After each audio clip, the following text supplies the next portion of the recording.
For all of you, as you know, it's an unusual time here, so shall we get going? The subcommittee will come to order. As we get going, this is our first one, and I'd like to actually say I'm elated to have Ms.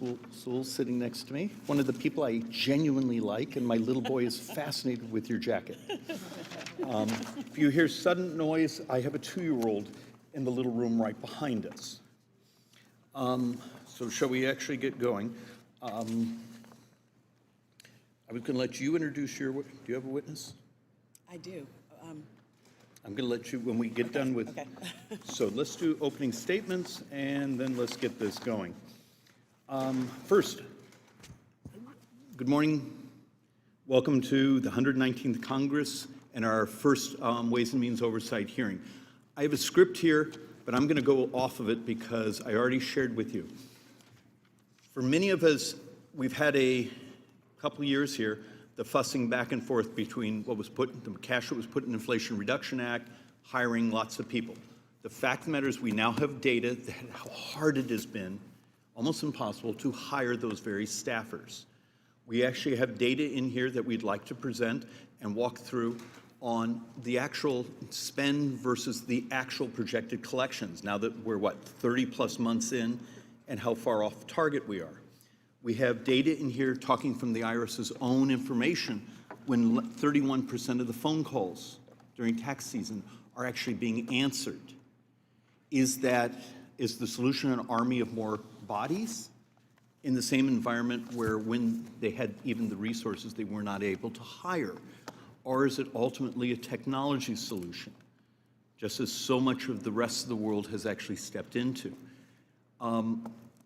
My personal fixation is how do you modernize the IRS so it can meet its mission and actually reduce the friction with the population, taxpayers, those who are just trying to survive and trying to understand. Our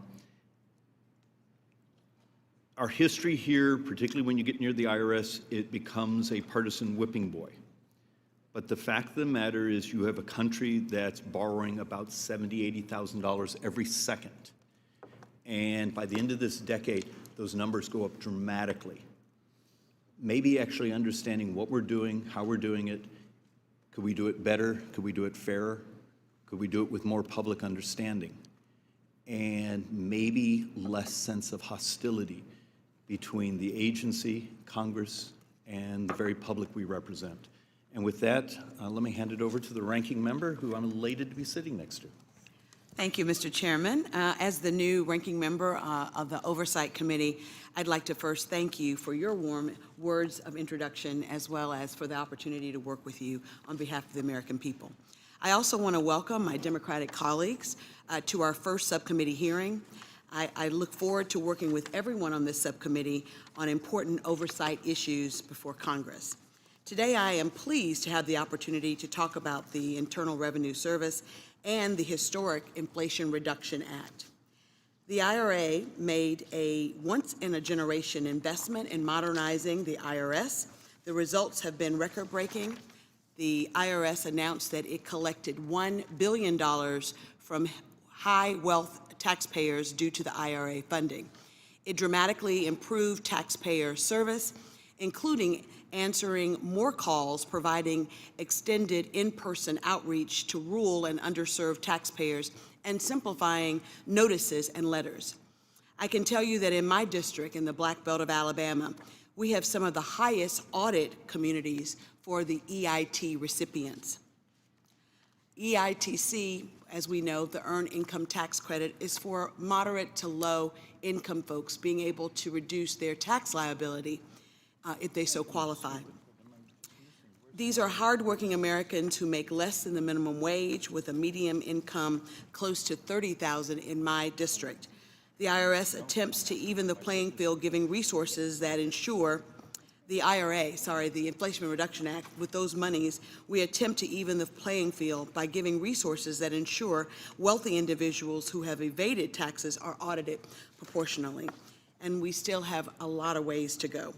Yet my colleagues on the other side of the aisle want to hamstring the IRS at a very important point where the IRA funding is actually making a difference. This is abundantly clear by the fact that they have rescinded over $20 billion in enforcement funds, and they have frozen another $20 billion in the previous continuing resolution. We need to fix this issue, and slashing funds is not the solution. The IRA funding is not an endless piggy bank for the majority. Mr. Chairman, I would be remiss if I did not mention the elephant in the room, which is, of course, this faux Department of Efficiency, Government Efficiency, or DOGE, and its unlawful access of the taxpayer-sensitive payment systems and confidential taxpayer information. DOGE's takeover of the federal payment system is an egregious invasion of the privacy of every American, especially every American taxpayer. Federal tax law specifically ensures that Americans' tax return information is confidential. As you know, unauthorized disclosure of this information is a felony. Elon Musk and DOGE should not be rummaging around in the confidential information of private taxpayers and private citizens.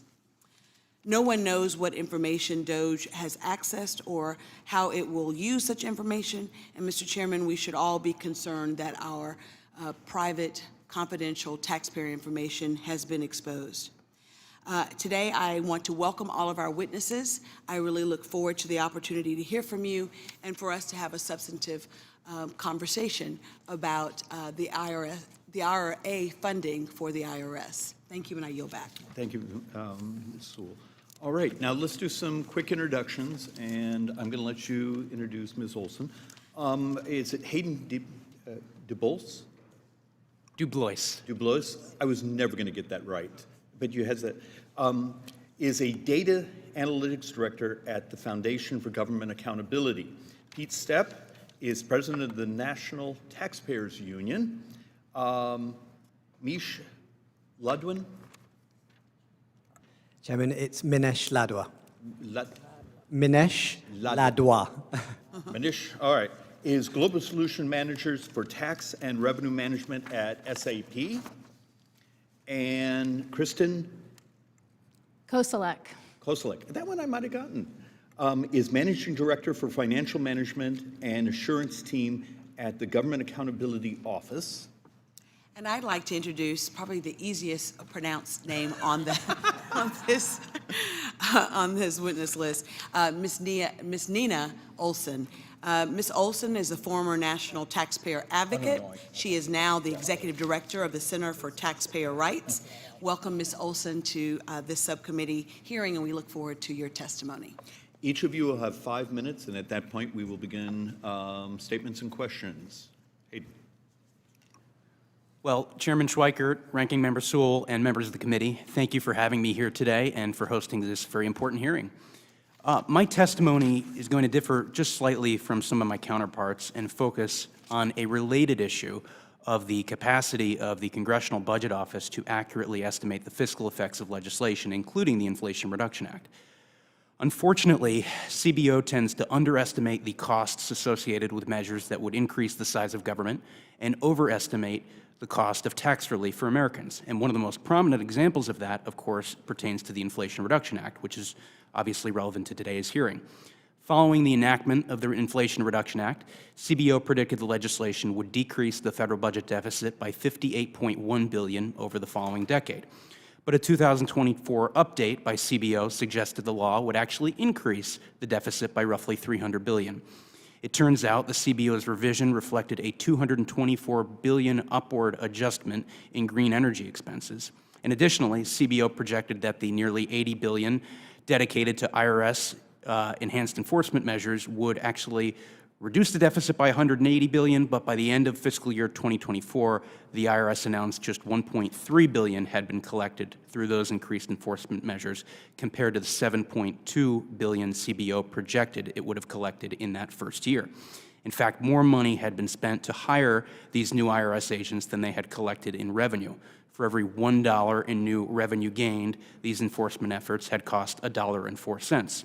According to the Economic Policy Innovation Center, the CBO's faulty estimates are a result of the projected far higher rate of return on IRS enforcement efforts than what actually occurred.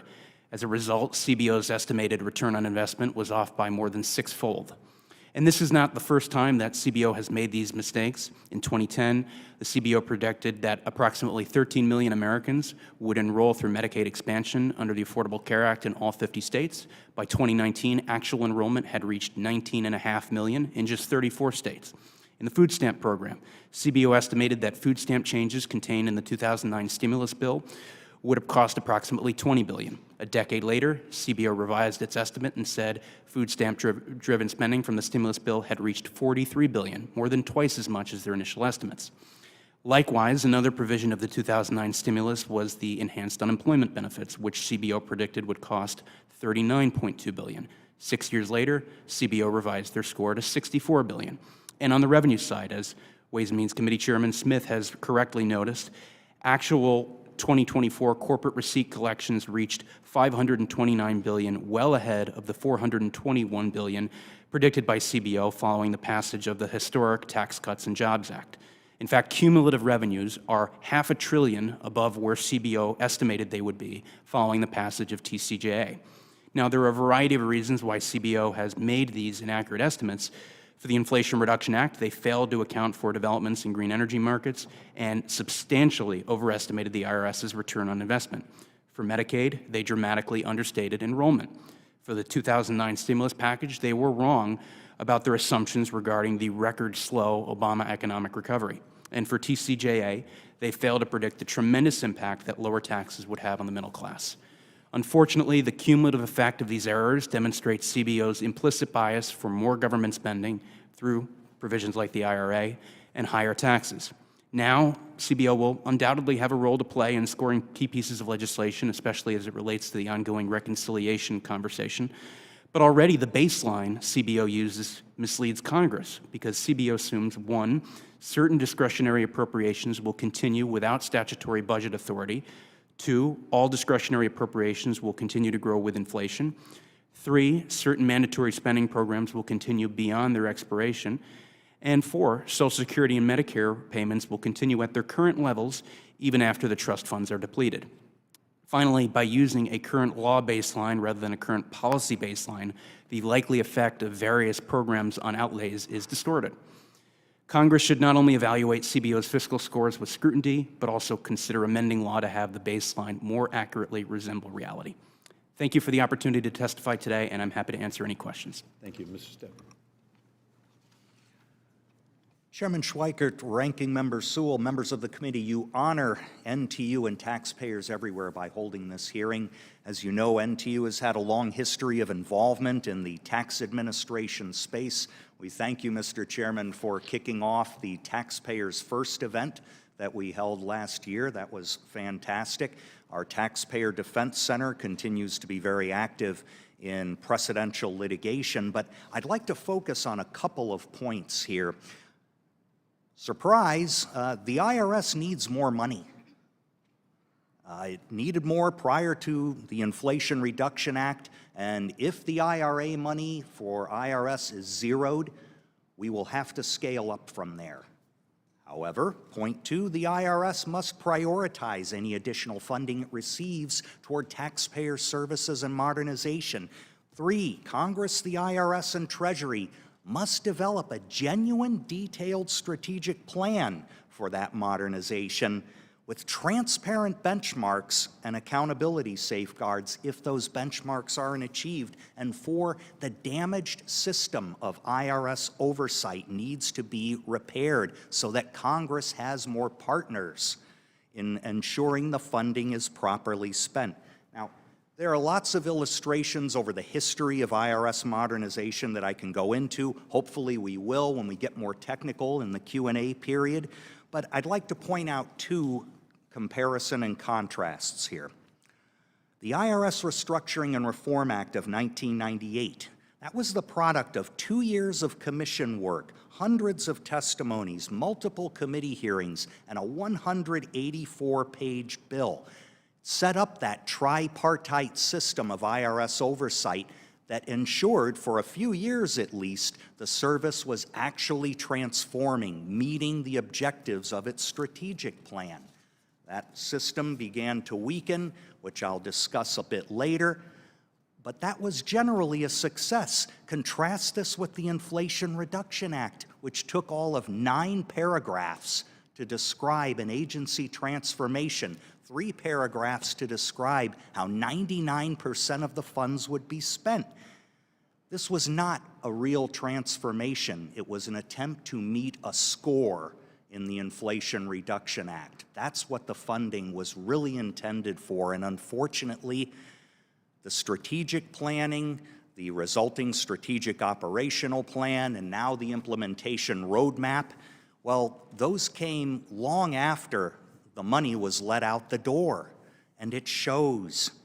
It's folly to think that as we discuss estimates ranging from $180.4 billion to $316 billion for the collections the agency could get from the IRA funding, when again, we were trying to meet a score, not modernize. We need to move forward with the real modernization here. And again, it's going to take money. There's no apparent project in the implementation roadmap for modernizing the individual master file or the business master file. Customer service priorities are starting to lag. These are a few reasons why our evaluation of the IRS's report card of IRA funds earned an overall D grade, and I'd be happy to explain further as to why that grade was given, but I'll just recommend here we need to restore the strength of that tripartite accountability system I mentioned going forward. If modernization is going to succeed, we have to have more itemized spending plans for the IRS going forward beyond the 100-odd page budget justification that members of Congress see. We have to have more detailed real-time data on service levels in the IRS. That will help us figure out where we need to shift personnel and how we can better use technologies like AI. And we have to measure the fiscal benefits of modernization and customer service on compliance. Several witnesses here can talk in greater detail about that as well as myself. But let me close this oral presentation with an important and inspiring quote. Even in the most difficult times, we can come together as a nation, as a people, and as a Congress to accomplish important things for the American people. That was said 5.5 years ago by the late, great John Lewis, who many of you know from this panel. History can repeat itself. It wasn't that long ago when you worked together to produce that legislation. Let's do it again. Thank you. Thank you, Mr. Sepp. Mr. Ladwa. So, Chairman Schweikert, Ranking Member Sewell, and distinguished members of the subcommittee, my name is Minesh Ladwa, and it is an absolute honor to be here today from London to discuss this opportunity about modernizing the IRS to put technology at the forefront of modernization that drives economic growth, compliance efficiency, and taxpayer engagement. So with the right strategy, the IRS can become the world's leading tax authority, setting a global benchmark for modern tax administration. It's not just about compliance and enforcement. It's about ensuring that America's tax system remains competitive, scalable, and cost-efficient in the digital economy. So for nearly 2 decades, I have worked with tax agencies worldwide to modernize systems, implement AI-driven automation, and enhance compliance strategies. I've seen firsthand what works and what doesn't work. So governments across Europe and Asia are not building IT systems from scratch. They are leveraging commercially available, scalable IT solutions to increase efficiency, enhance compliance, and improve taxpayer engagement. So today I want to focus on 3 critical, I was going to call it actions, but I would say suggestions. Number 1, transforming the IRS into a technology-first agency, moving beyond fragmented, custom-built IT solutions. Number 2, leveraging AI, automation, and digital services to reduce administrative burdens whilst improving compliance. And number 3, implementing a modernization in a phase-controlled manner, ensuring seamless revenue connection and taxpayer services. This is how we do it, and I want to share some ideas. So one of the biggest challenges tax agencies face globally is data fragmentation, disconnected systems, and inconsistent taxpayer records, and inefficiencies that increase compliance risks and costs. So there is a better way. So I like to think about a real-time AI-enabled tax platform that can provide things like 360-degree views of the taxpayer obligations, automate things like case management and call center, reducing manual reviews and errors whilst improving accuracy. Enable digital self-service tools, making compliance easier and faster. So how do you do it? Where do you begin with the scale that the IRS is? So one option for consideration, rather than a full-scale transformation, is taking a pragmatic approach. I would suggest we prototype, we leverage good taxpayers, big, large corporations that are willing to participate in pilot programs. We sometimes focus on, hey, let's solve, the big master file problem. Well, yes, it's a big issue, but how do we begin in a way that we don't have risk to revenue, but we can pilot these new programs with commercially available solutions? So if modernization is implemented effectively, here's what I believe the IRS could achieve and what I've seen sort of globally from around the globe. Potential anything between 5 to 40% improvement in tax debt collection using AI-driven compliance solutions. So I've been reading some stats, over 600 billion net tax gap, just a 5% of that would be about 30 billion, in tax debt collection. 8 to 12% reduction in IT costs, eliminating things like outdated systems, and hopefully an automation of over 170 tax administration processes. I am going to say that modernization tax systems must not come at the expense of security or taxpayer trust. That's why leading tax agencies using secure cloud-based solutions that meet things like FedRAMP standards, ISO standards, that ensures that the IRS remains in full control of tax data. So, my final thought. Chairman Schweiker, Ranking Member Sewell, and distinguished members of the subcommittee. The IRS stands at a pivotal crossroads, so modernization isn't a choice, it's an economic necessity. The opportunity in front of us is to turn the IRS into the intelligent AI-driven tax agency that provides unified taxpayer views, internally and externally, uses AI and automation to enhance compliance, and delivers seamless digital taxpayer services.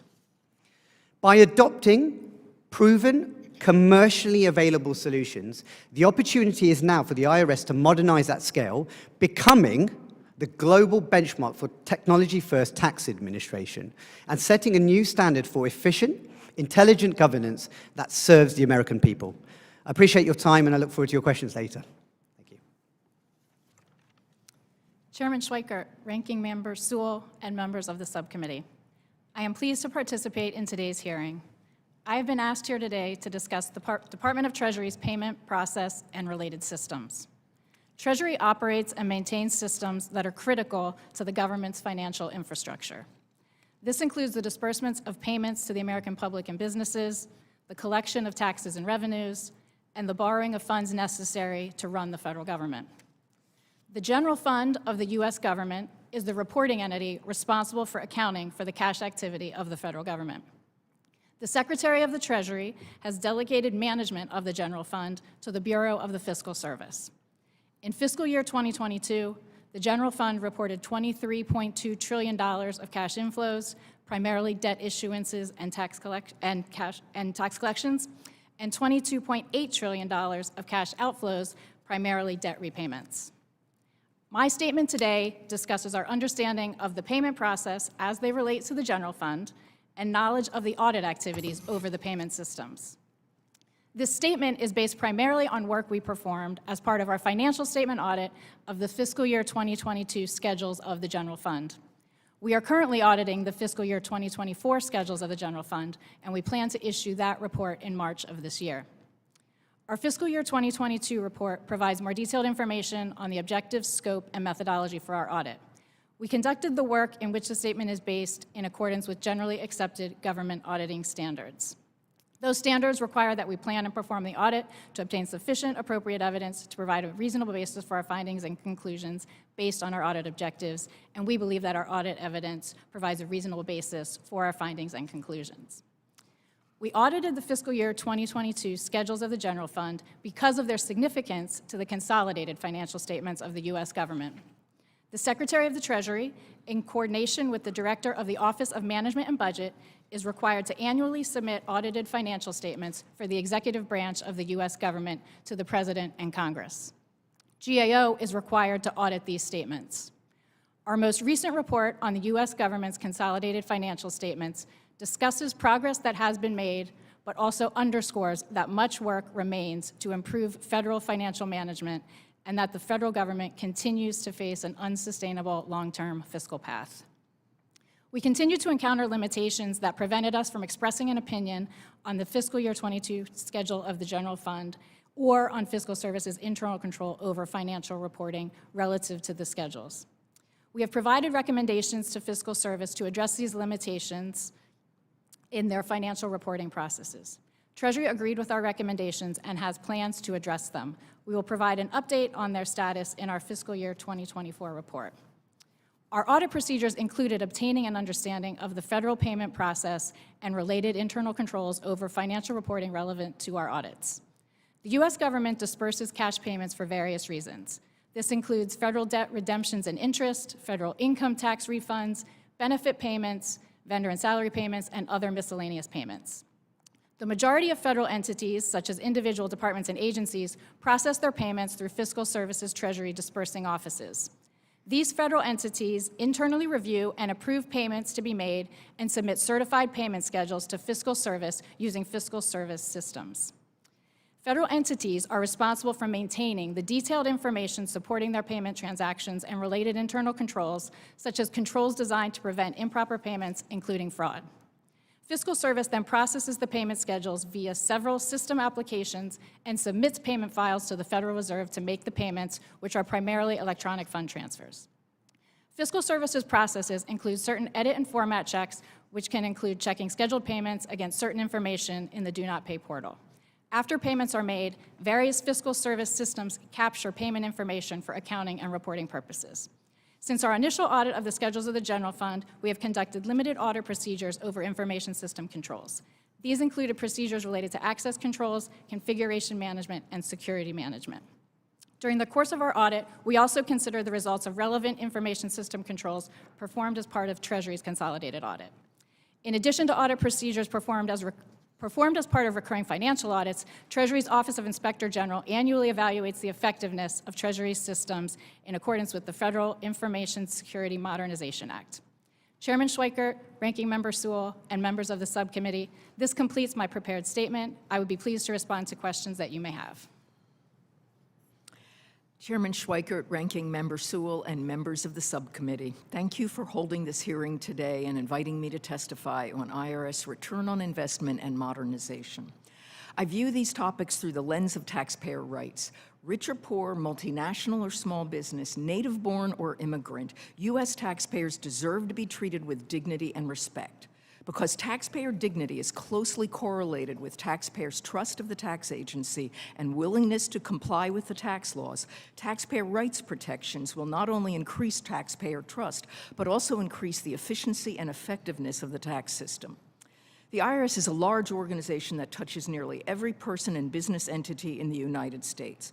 Yet its operations have been mired in mid-20th century processes and technology that create inefficiencies and frustrate taxpayers and IRS employees alike. The IRS has over 60 case management systems, so there is no 360-degree picture of the taxpayer's data, interactions, and filings with the IRS.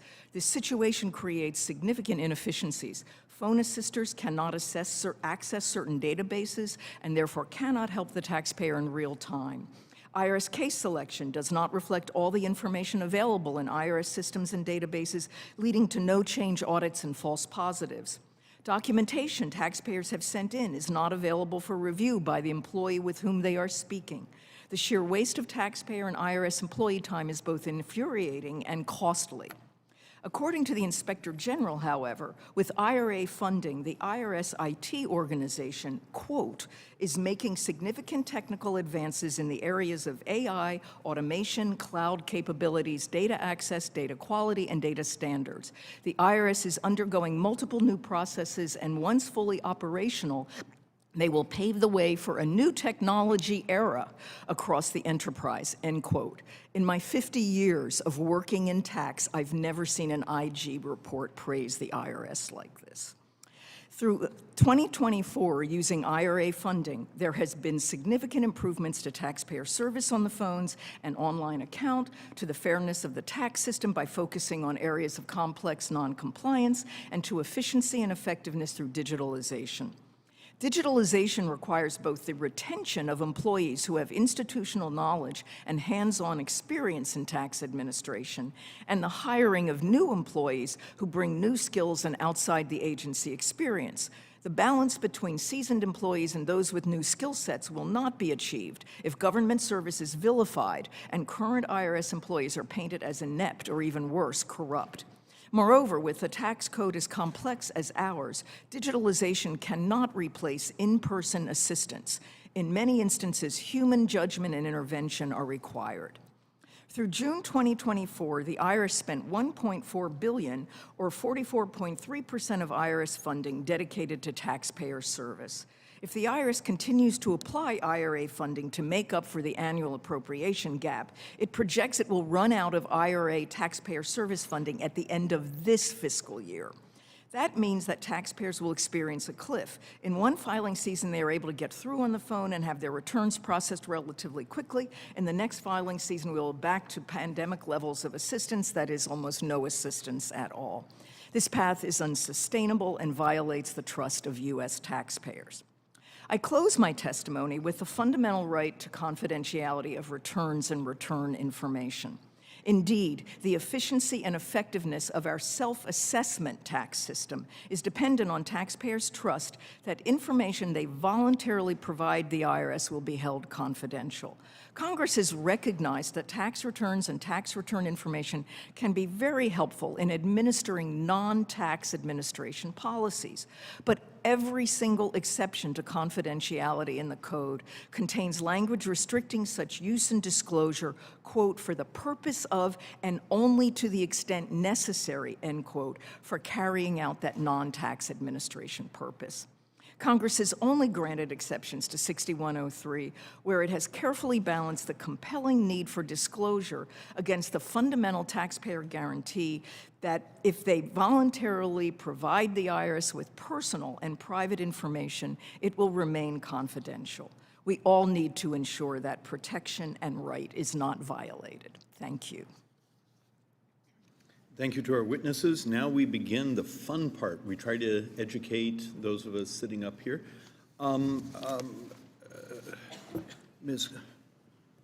And I apologize for everyone. Kociolek. Maybe the single thickest 5 minutes I think we've ever had someone sitting there. But I want to walk through just a couple things to get my head around.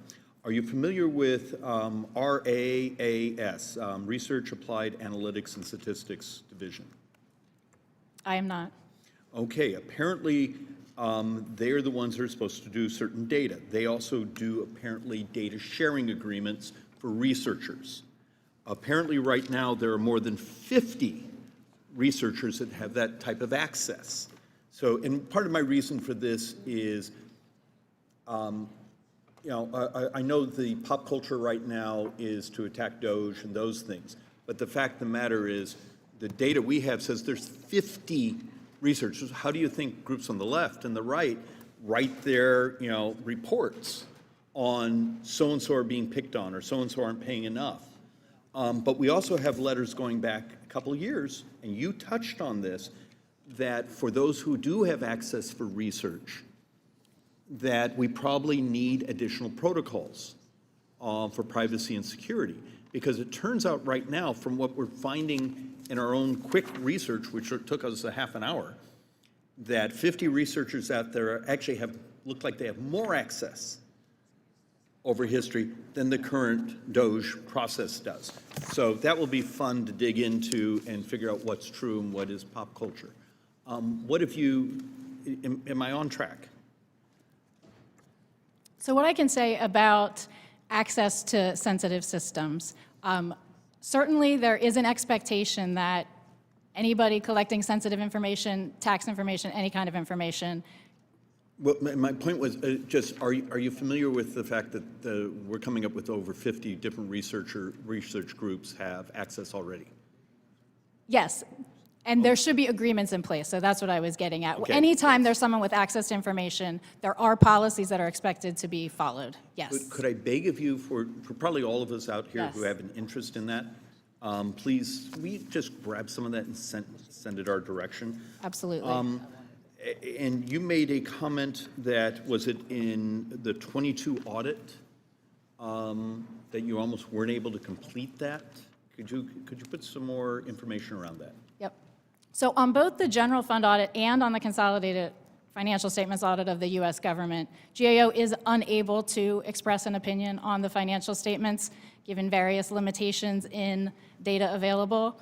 At the general fund level, much of the information that's in the systems, like I said, details are maintained at agencies, and summary information is in some of the systems, and that prevents us from having the detailed information that would allow us to provide an opinion on the financial statements and the line items there.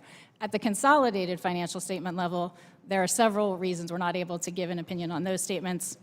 One being challenges at the Department of Defense, in them being able to have good financial management systems and processes in place. The second being the ability of the government to eliminate transactions between each other, and then the third being in the consolidation process. So there are a variety of reasons that we are unable to give opinions on the statements, yes. Okay, and for years I've been trying to get an AI audit of the Pentagon just to, because they failed now 8 years. Now it turns out we should probably do the same with the IRS.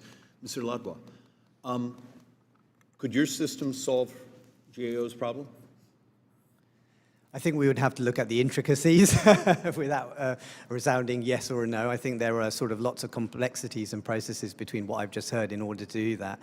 I would say there are, as I said, solutions that we provide that look at things like that to provide those. Well, Ms. Olson pointed out something that I'm surprised none of the rest of you did, 60 different sort of tracking systems for the individual taxpayer. You've done this now in other countries. How would you, if we reached out to you and said, fix it, how do you deal with that? So I think there was a few conversations around this master file that I've read a little bit about and know a little bit about the architecture in terms of tracking and audit. I think if I was going to tackle it and think about how you solve this problem, it's about consolidation and understanding where the data is, how it's being stored, how it's being accessed. And my first thing would be understanding and moving away from sort of old, archaic, custom-built file systems like this. That's the first, to ensure that we've got a consolidated taxpayer record. Okay. And for those of us who are not very bright, would you build a mirror, run the systems, run them parallel, and then do a switchover? I mean, how do you do the migration, and how quickly could migration actually happen? So I think the first and foremost is that, for example, the complexity of the master file system, from what I understand, has a lot of detailed information about the taxpayer, right? Obligations, their previous history, and various other sort of artifacts. Would I mirror it? Would I do, what's the migration period? I would first start with a fresh level of thinking. So first I would understand what's important when we're administering the various taxes at this federal level. That's needed for a transparent taxpayer journey and the efficiencies internally of the tax agency. Because there are solutions which basically consolidate and that you can deploy very, very quickly. Then it becomes a question of historic. So do I need to look at the intricacies of what's in the master file now to bring it over? I would essentially, mirroring is probably, I would say, it could be a consideration. I would say we would look at, if we were going to do this again from scratch, how would we do it, rather than rely on, how we've built things in the past. Okay, perfect. couple others, just because these are idiosyncrasies.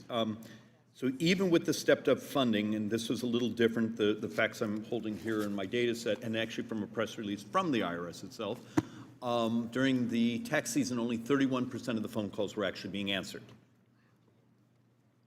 If I came to you today and said, I need you to design me a hyper-accurate, hyper-friendly, so my mom calls, bless her soul, but it calls, and IRS chatbot stays on the phone, helps you fill out the form, maybe sends you a text message of the YouTube video of how to do the form, maybe a PDF if you don't have the form.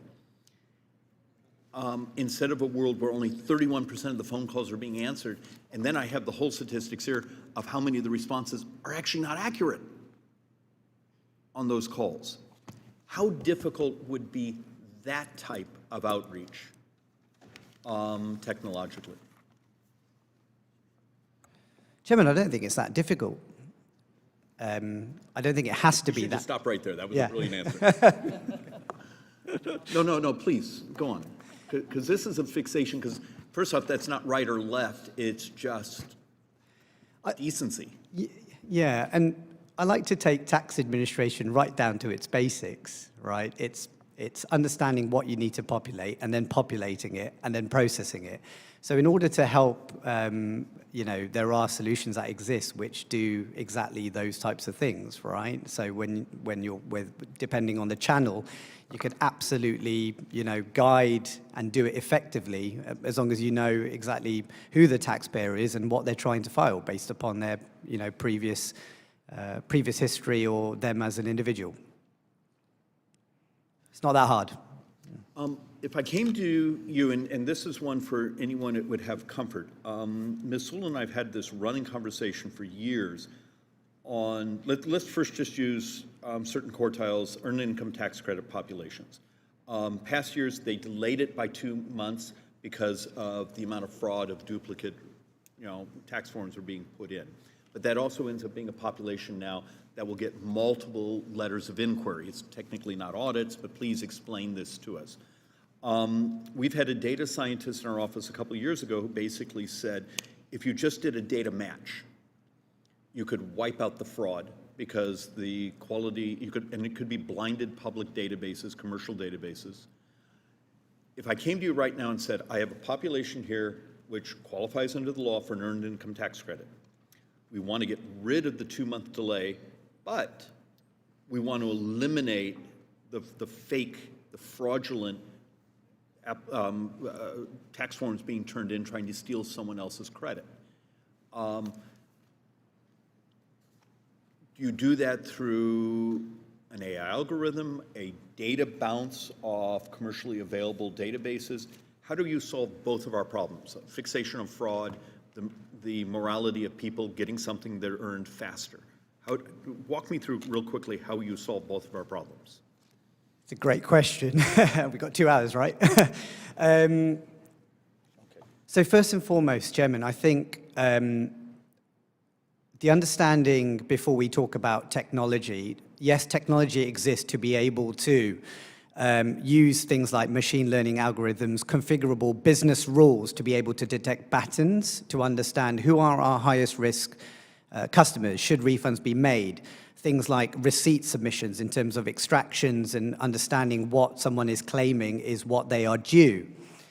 So I think first and foremost, the technology is there, it exists. I think the question would be is what are the rules and what are the sort of legal and policies that allow us to configure those rules in order to quickly be able to identify those. Right. My eccentricities have been dominating this too far. Ms. Sewell. So my initial questions are to our managing director of GAO.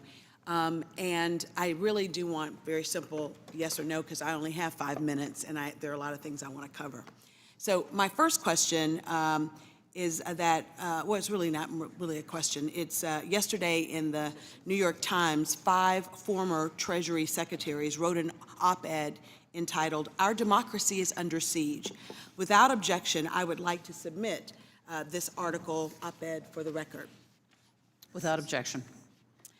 In the op-ed, the former Treasury secretaries noted that the nation's payment systems has historically been operated by a very small group of nonpartisan career civil servants until recently, when that norm was upended. They also expressed significant data privacy, cybersecurity, and national security threats with, quote, political actors from the so-called Department of Government Efficiency being involved. I, too, am quite concerned about the privacy of my constituents and American taxpayers being accessed. So my question, yes or no, does GAO know what confidential tax or sensitive information was accessed and shared with DOJ? Yes or no? No, we do not. So GAO does not know what was shared. Please answer yes or no. Does GAO know who accessed the data or what code was rewritten? No, we have not done work on that. So I understand that there are audit laws that keep track of who accessed the payment systems. Can you answer yes or no? Is it possible for management to override controls in place and delete those audit logs? Logs are designed to, and I want to just mention the concept of segregation of duties. So when access is granted, I there only should be have a different few minutes, people so yes to or do the no, ma'am. audit logs. You can say you don't know. Yeah, we can get back to you. Generally, you'd have someone separate from who creates the audit logs monitoring them. So, Ms. Olson, please answer yes or no. Is there confidential taxpayer information protected by Section 6103 in the Treasury payment systems? Yes. Do you know what confidential taxpayer information is in the Treasury payment systems? Yes or no? Yes, at very least. So, Ms. Olson, I'm very concerned that this DOJ and unelected folks who have access to these payment informations. As the previous national taxpayer advocate, do you share my concerns? And what do you think I should say to my constituents who are really afraid that their taxpayer information, their confidential private information is being exposed? Now, I do know that the managing director did say that there were there may have been like 50 or so researchers that would, but they had contracts that specifically required them to keep that confidential private information confidential and private. So can you talk to us a little bit about that concern? And then I want to ask you, how do we address this with no budget for the IRS to actually do what it's supposed to do? I think everybody on this panel has said a couple of things. First, that the IRS needs to be reformed. And secondly, that the IRS has an outdated technology system, and we have to update it. All of those things take cost, and I'd like to know your concerns and how you would address them. Well, I'm very concerned about anyone accessing confidential taxpayer information. I'm a confidentiality hawk in that regard. And I think that if the law is followed, then the inappropriate people will not get access to that. There are criminal sanctions for improper inspection and disclosure. The issue is, how do you detect that? And that's really something that not only is for GAO and the Inspector General to look at, but also Congress to make sure that Inspector General, I think all of them have been summarily I think the Inspector Generals have been summarily dismissed right, by this but that is their function, to look at fraud, waste, and abuse. I also think that there should be notification procedures, where someone's information has been accessed improperly, and that would give someone the right, an individual or any taxpayer, the right to sue in a private cause of action, either the federal government employee or an independent contractor or any person, is what the law says. The problem is getting that disclosure, and that's what's serious right now. We don't know. I'm running out of time, and I think what you're saying is we need more transparency in government and accountability in government. I think all of us agree that that the IRS can do it more efficiently and more effectively, but I just want this committee to know we cannot do it when funds are frozen and we're not giving access to the IRS to actually complete any of these tools. I, like the chairman, do agree that certain populations, I feel, are targeted for audits They are low-hanging fruit. There are people who literally don't make more than $50,000 a year. Using the earned income tax credit, they are able to decrease their liability. And that's fair, but why are they 4 times more likely to be audited than some complicated tax return? Having said that, I look forward to this committee, working on this committee to address the concerns that have been laid out by all of our witnesses on the panel. Thank you for your indulgence. Thank you very much. And pursuant to committee practice, we will now move to 2-to-1 questioning, and I recognize Chairman Smith. Thank you, Madam Chair Fishbach. That's a great thing to say. The Congressional Budget Office has a track record of wildly missing the mark when it comes to projecting economic and fiscal outcomes. In 2022, Democrats gave the IRS an $80 billion windfall that CBO initially projected would bring in $200 billion in revenue. Not surprisingly, the CBO has been proven wrong again in this point. The IRS has missed CBO's initial revenue projection from enhanced IRS resources by 56%, which adds up to billions of dollars. Mr. Dublois, I was in the back office watching your testimony, and you were speaking my language, because you are dead right, dead on with the failures of joint tax and CBO, because they work hand in glove when it comes to tax policy. They have proven to be wrong, whether it's the Tax Cut and Jobs Act of 2017, or whether it was the Inflation Reduction Act. They were off by hundreds of billions, and in some cases, trillions of dollars in their scores. And if we as lawmakers have to make decisions based on CBO and joint taxes analysis, you bet you it better be right, and it hasn't been. So, Mr. Dublois, as you know, part of today's hearing is focusing on the return on investment from the Inflation Reduction Act. Based on your previous research related to CBO projections and government funding, why do you think CBO has been so incorrect on their projections? Well, thank you for the question, Chairman Smith. I think you're exactly right. Specifically regarding their accuracy on the Inflation Reduction Act and the enhanced enforcement efforts, I think it's pretty clear CBO dramatically overstated the efficiency of the IRS. It's readily apparent when considering the estimated ROI they had for the enhanced enforcement effort returns compared to the actual ROI, which is off by a factor of 6-fold just for fiscal year 2024. The actual ROI is less than 1, meaning for every $1 in revenue gained through the enhanced enforcement efforts, the IRS has already spent more than $1 to gain that. But consider today, and I know you've spoken to this in the past, under the CBO's broken model, if Congress were to rescind this slush fund to the IRS, they would assume that the deficit would increase. In reality, I think it's pretty clear that an $80 billion fund to the IRS isn't all that helpful towards deficit reduction, and the early results seem to suggest that. I would add more broadly, as I mentioned in my testimony, I think CBO does contain an implicit bias of underestimating the costs of increasing the size of government and overstating the costs associated with tax relief. This is due to a number of factors, from incorrect assumptions about welfare enrollment, the pace of economic recoveries, organic revenue growth that is generated when you give substantial tax cuts to the middle class. And I think these errors reflect this implicit bias that requires, on CBO's part, some serious self-reflection in order to make sure we don't make the same mistakes again in the future. Thank you. Mr. Sepp, first off, welcome back to the best committee in Congress. I agree. Thank you. This is why you're invited back. No, we appreciate you being here to share your expertise as it relates to the modernization efforts at the IRS. We have read your organization's report, which gave the IRS a D grade for modernization. Can you share with the committee more about the IRS's history of modernization efforts, and what is the biggest factor that led to giving the agency a D in their modernization efforts? Glad to do so.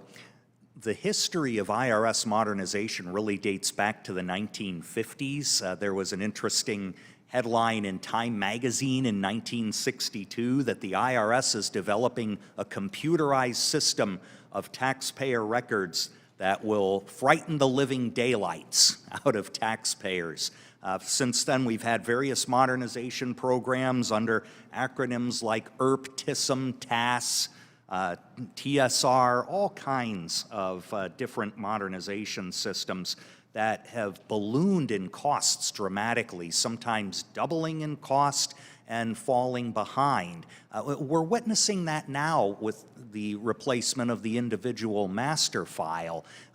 Back in 2009, the IRS had projected that this project would take until 2028 to complete. What's the date now? It's still 2028. Did the infusion of funding from IRA have any impact on that? Were they falling behind and it's allowing them just barely to keep up? We don't really know that because the metrics aren't adequate. That's one thing that went into the D grade in our report, and we've brought copies of it along by my colleague Debbie Jennings, who contributed very well to this testimony, along with Damian Brady. But there are other elements in the overall grade of D. The IRS actually did better in simplifying notices, letters, and forms, a B grade. I think that reflects some of what Nina had said. TIGTA is praising some of these modernization efforts, but in others, like I just said, progress in scanning technologies, customer service technologies, they're still not making the grade. We've got to help them do better.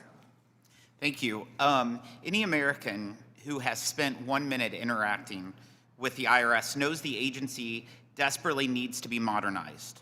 But the main goal behind modernization ought to be improving the taxpayer experience, not just giving an agency with a horrible track record of betraying the trust of taxpayers billions of more dollars in additional funds to hire more people and increase audits. Mr.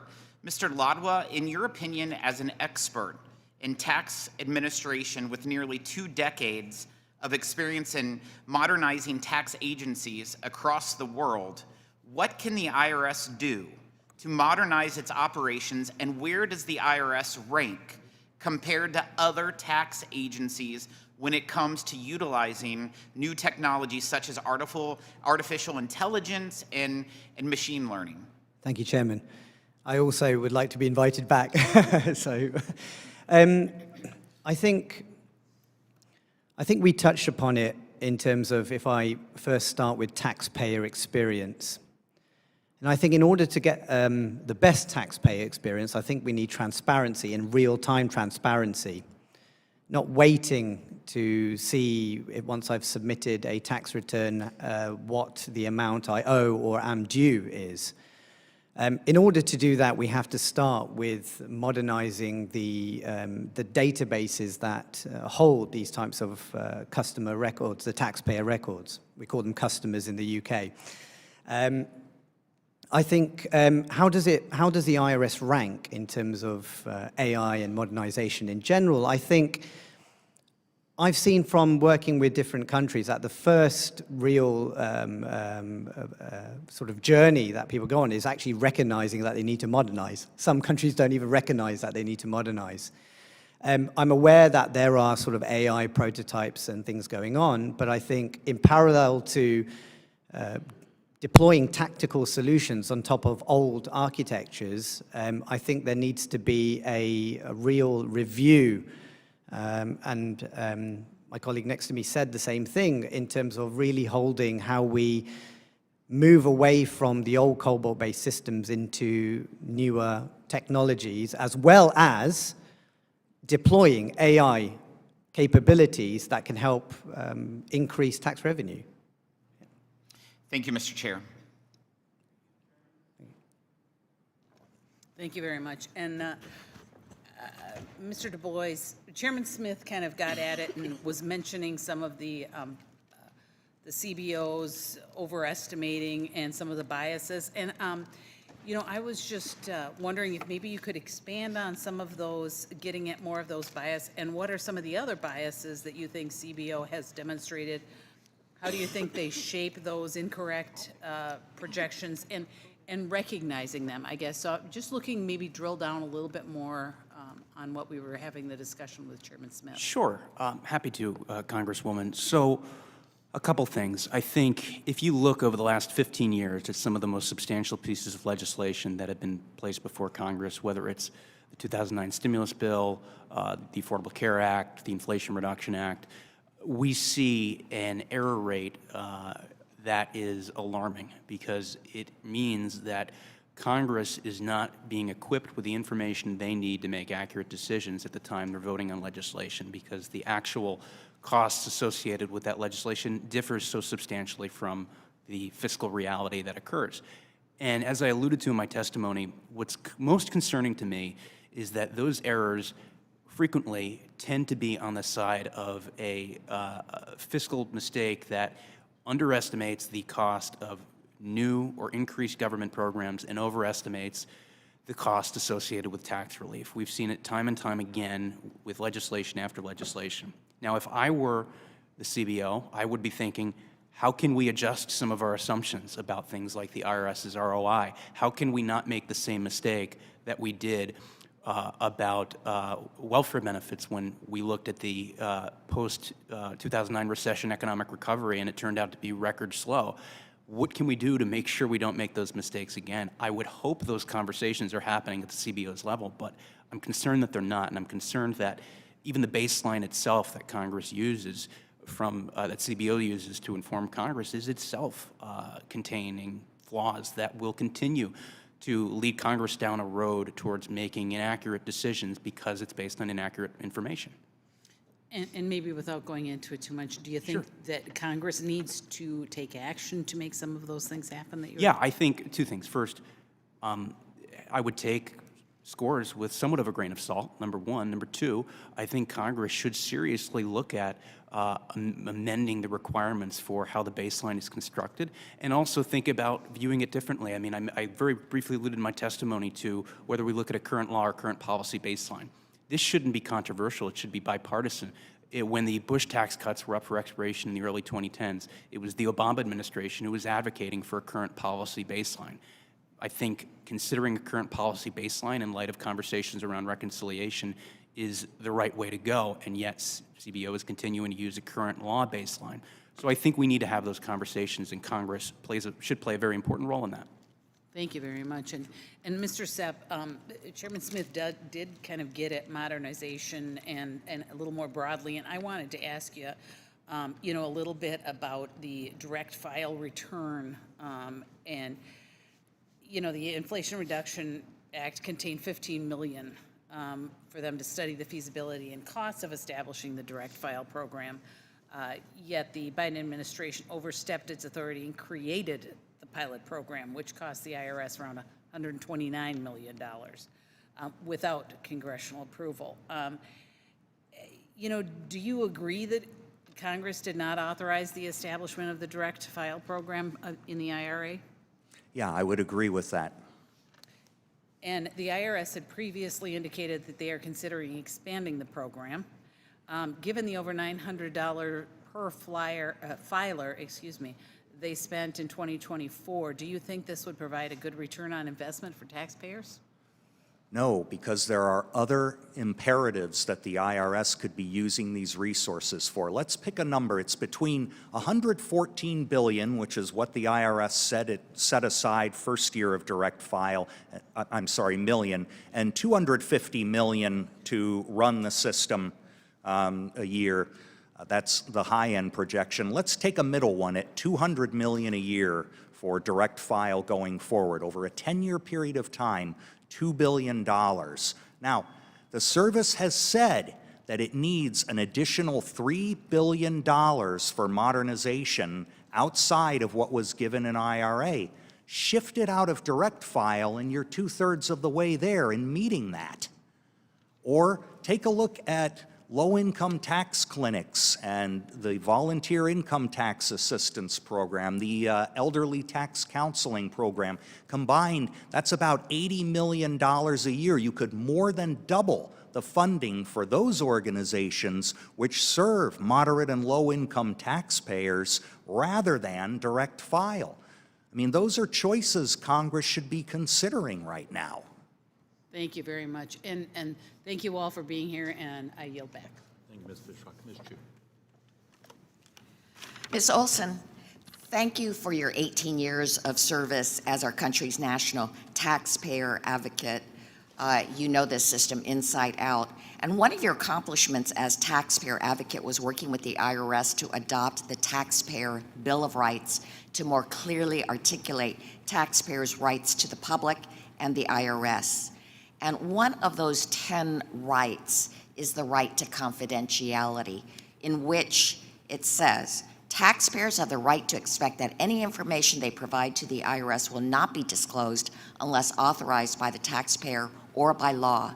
Taxpayers have the right to expect the IRS to investigate and take appropriate action against its employees, return preparers, and others who wrongfully use or disclose taxpayer return information. Well, taxpayers entrust the IRS with their most sensitive information, and Congress has gone to great lengths to ensure that it be kept safe and treated with respect. In fact, you asked us to imagine what would happen to that trust and to voluntary compliance if taxpayers' confidential information is inspected or disclosed by actors outside of the IRS. And yet, we have Elon Musk's so-called Department of Government Efficiency, which has gained access to the Treasury's Bureau of Fiscal Service, the sensitive payment system responsible for paying out more than $6 trillion in benefits, tax refunds, Treasury bonds, and other payments each year. And what that means is that unvetted, unaccountable billionaires and their staff could access people's Social Security numbers, bank information, and tax returns, which are protected under Section 6103 of the tax code. Can you specify the types of confidential taxpayer information that is in the payment system that is endangered through this action? And also, can you imagine for us what the consequences are to the voluntary system of taxpayer compliance with this action? Well, the very basic information that's available is the taxpayer's name, the taxpayer's identity, the amount of their address, their Social Security number, the amount of the refund, the type of tax that the refund relates to, the type, the year. If BFS is issuing a levy or doing an offset, you have all of that information, what the total debt is, et cetera.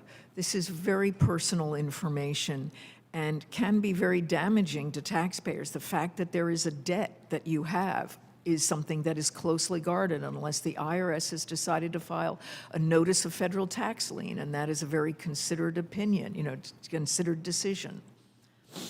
And I want you to imagine what would happen to taxpayer compliance. Well, I personally believe that confidentiality is core at why taxpayers agree to send in and self-assess, let me repeat, self-assess their tax liabilities on the 1040 or whatever income tax return they're using. And if they believe that that information is widely disseminated throughout other federal agencies or state agencies or local agencies, then this will actually be a bar to people. It will chill people reporting information. Ms. Olson, the Trump administration sent an email to almost all federal employees, including IRS employees, about a so-called deferred resignation, but in reality, this was an attempt to pressure and coerce civil servants into quitting. What impact will that have on taxpayers who rely on the IRS, and will these coerced job cuts and firings even save the taxpayers' money? Well, I am concerned about the IRS workforce and my former employees, and I think what I said in my testimony, that in order to do true modernization, you have to retain the people who have institutional knowledge while you're bringing on more people. And trying to just willy-nilly disappear people or get them to retire means that you will very likely get the most talented people leaving because they can find their places in the private sector. So what you've done is a brain drain from the IRS, which will mean that modernization will not occur with that knowledge. Outside contractors cannot bring that internal knowledge of tax administration and the tax system, no matter how talented they are. And will it save us money? I doubt it in the long run. Thank you. I yield back. Ms. Olson, do you have any evidence that confidential taxpayer data has actually been illegally accessed or illegally disclosed? As GAO has said, we have not seen that. That's part of the problem, that there is no transparency. So we have on this. absolutely seen no evidence that that has happened, even though we've heard it today.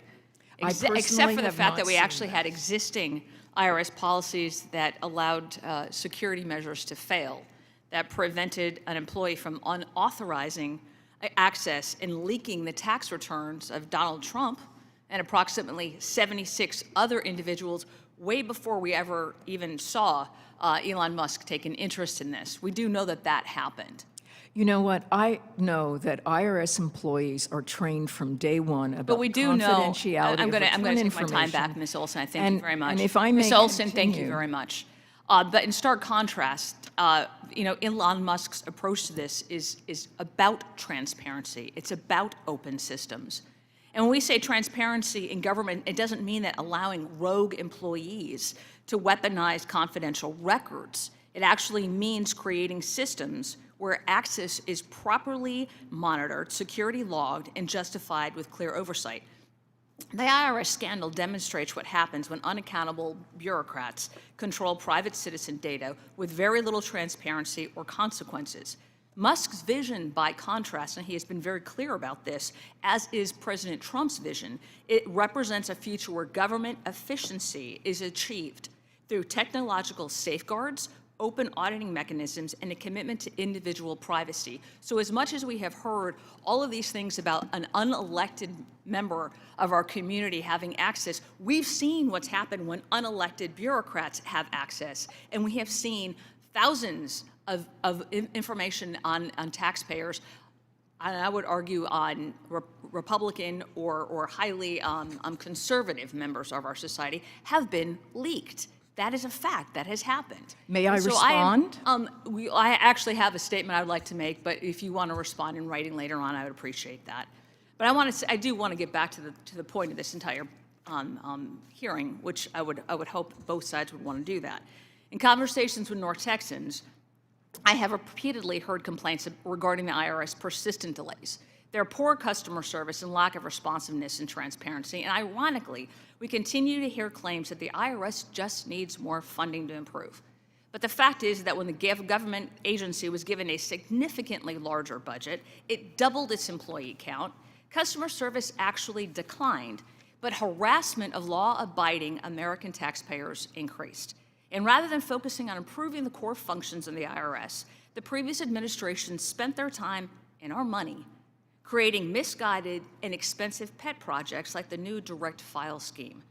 In its 2024 annual report to Congress, the National Taxpayer Advocate found that it took the IRS almost 2 years to resolve identity theft cases and issue refunds to victims.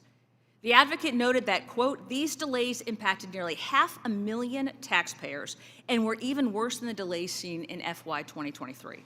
The delays were deemed unconscionable by the taxpayer advocate, and I could not agree more. In addition to an egregious delays in the processing of ERTC claims, delays in the processing of regular tax returns have hurt people across our country, especially small businesses and their most basic operations of the IRS. It must be modernized to better serve and protect small businesses. And I think that's exactly where you see the focus of this administration. Ms. Sepp, would you agree, or Mr. Sepp, would you agree that the IRS should focus on its congressionally mandated functions before embarking on questionable initiatives like the direct file program? Absolutely, it should. There are many priorities that should be in the front of the line here. And touching on this cybersecurity question, which we haven't really explored in detail, GAO has warned that the IRS lacks an oversight structure to protect taxpayer data from cyber as well as internal threats since 2018. And so how do we approach that comprehensively? I think it's a first things first kind of operation. We have to look at individual master file, business master file, cybersecurity, and devote the resources there. Thank you very much. And Mr. Dublois, as has been mentioned, CBO failed to accurately project the amount of revenue that IRA funding would bring into the IRS, suggesting that perhaps the funding was not properly used on enhanced enforcement efforts in this instance. What can be done to improve the IRS's return on investment, and is it really enhanced enforcement efforts, or is it something else? Thank you, Congresswoman, for the question. I would say doubling down on the enhanced enforcement efforts would be a mistake. That's what caused the mess, so to speak, and I think evaluating the fundamental assumption that these enforcement efforts are a good idea is something we need to do. It's not just bad fiscal estimates and a poor ROI, it's the reality that these collection efforts are going to hit middle-class Americans. So collectively, I think Congress needs to reevaluate this $80 billion venture, realize it was a mistake that shouldn't be repeated, but also relieve the IRS of that funding and engage in better activities in the first place. Thank you very much. I yield back. Ms. Malotakis. Thank you, Mr. Chairman.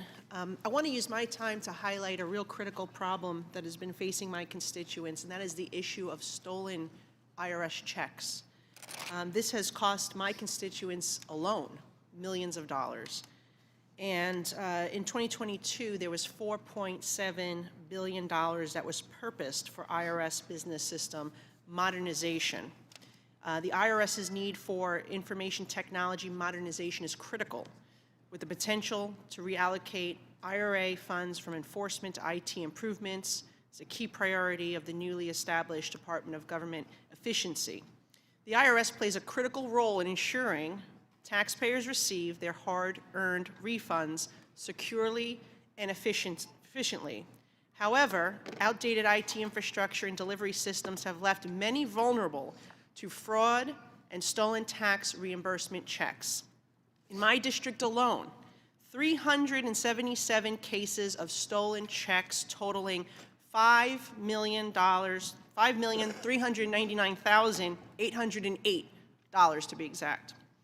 Nationally, it has been reported that the IRS, that for IRS checks alone, approximately 40,000 checks have been stolen in 2024, up from just 100 in 2022. So obviously, we're going backwards, despite the funding that was put in place for IT modernization. The numbers are getting worse. The value stolen has been approximately $1 billion, as well as the hardship and stress that the intended recipients have had to endure as they seek to get their checks. Modernizing these systems is no longer optional. It is necessary to protect taxpayers, enhance efficiency, and reduce fraud. And we know the fraudsters are always ahead of the game, right? They're 2 steps ahead.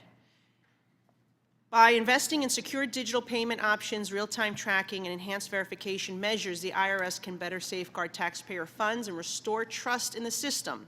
It's time for meaningful upgrades to ensure the agency meets the demands of the 21st century and prevent financial harm to American taxpayers. I was pleased to learn that the Bureau of Fiscal Service recently launched a pilot program to leverage existing technology and services offered by the U.S. Postal Service to track the transmittal of checks. And I also recently introduced the Recovery of Stolen Checks Act with my colleagues, Congresswoman Terry Sewell and Congressman David Kustoff. It's bipartisan legislation, it's common sense, and it would allow taxpayers who've had tax refunds stolen in the mail to receive a replacement check via direct deposit, which, believe it or not, has been incredibly difficult to get the IRS to move people to direct deposit so they don't become victims again. And my legislation will fix that.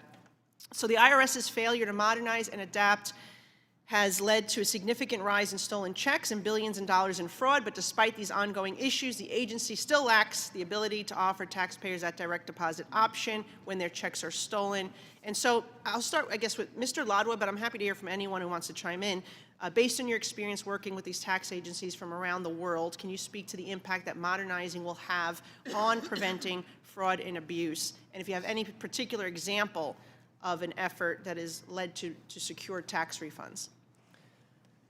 Thank you, Congresswoman. So I think it's it's an interesting listening to the inherent problem we have with fraud here, especially when it comes to checks. The first thing I'll say with my experiences is that around the world, I've seen that tax agencies are phasing out checks more and more often to move to digital-based solutions, right, which essentially can speed up the refund process in a matter of sort of minutes or seconds with real-time sort of digital payments that happen or requests for refunds.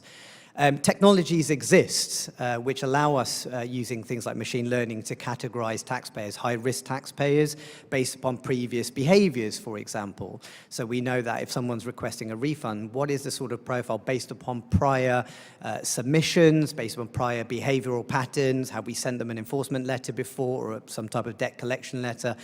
Should we be having a human being audit this person before a refund be sent? So that's the first thing I'll say. In regards to specific references, I can get back to your staff in regards to... Mr. Sepp, I saw you nodding your head. Do you have anything you'd like to add there? Yeah. If I might add something. I would like for both of you to comment. Okay. If time allows, maybe Yes. a minute.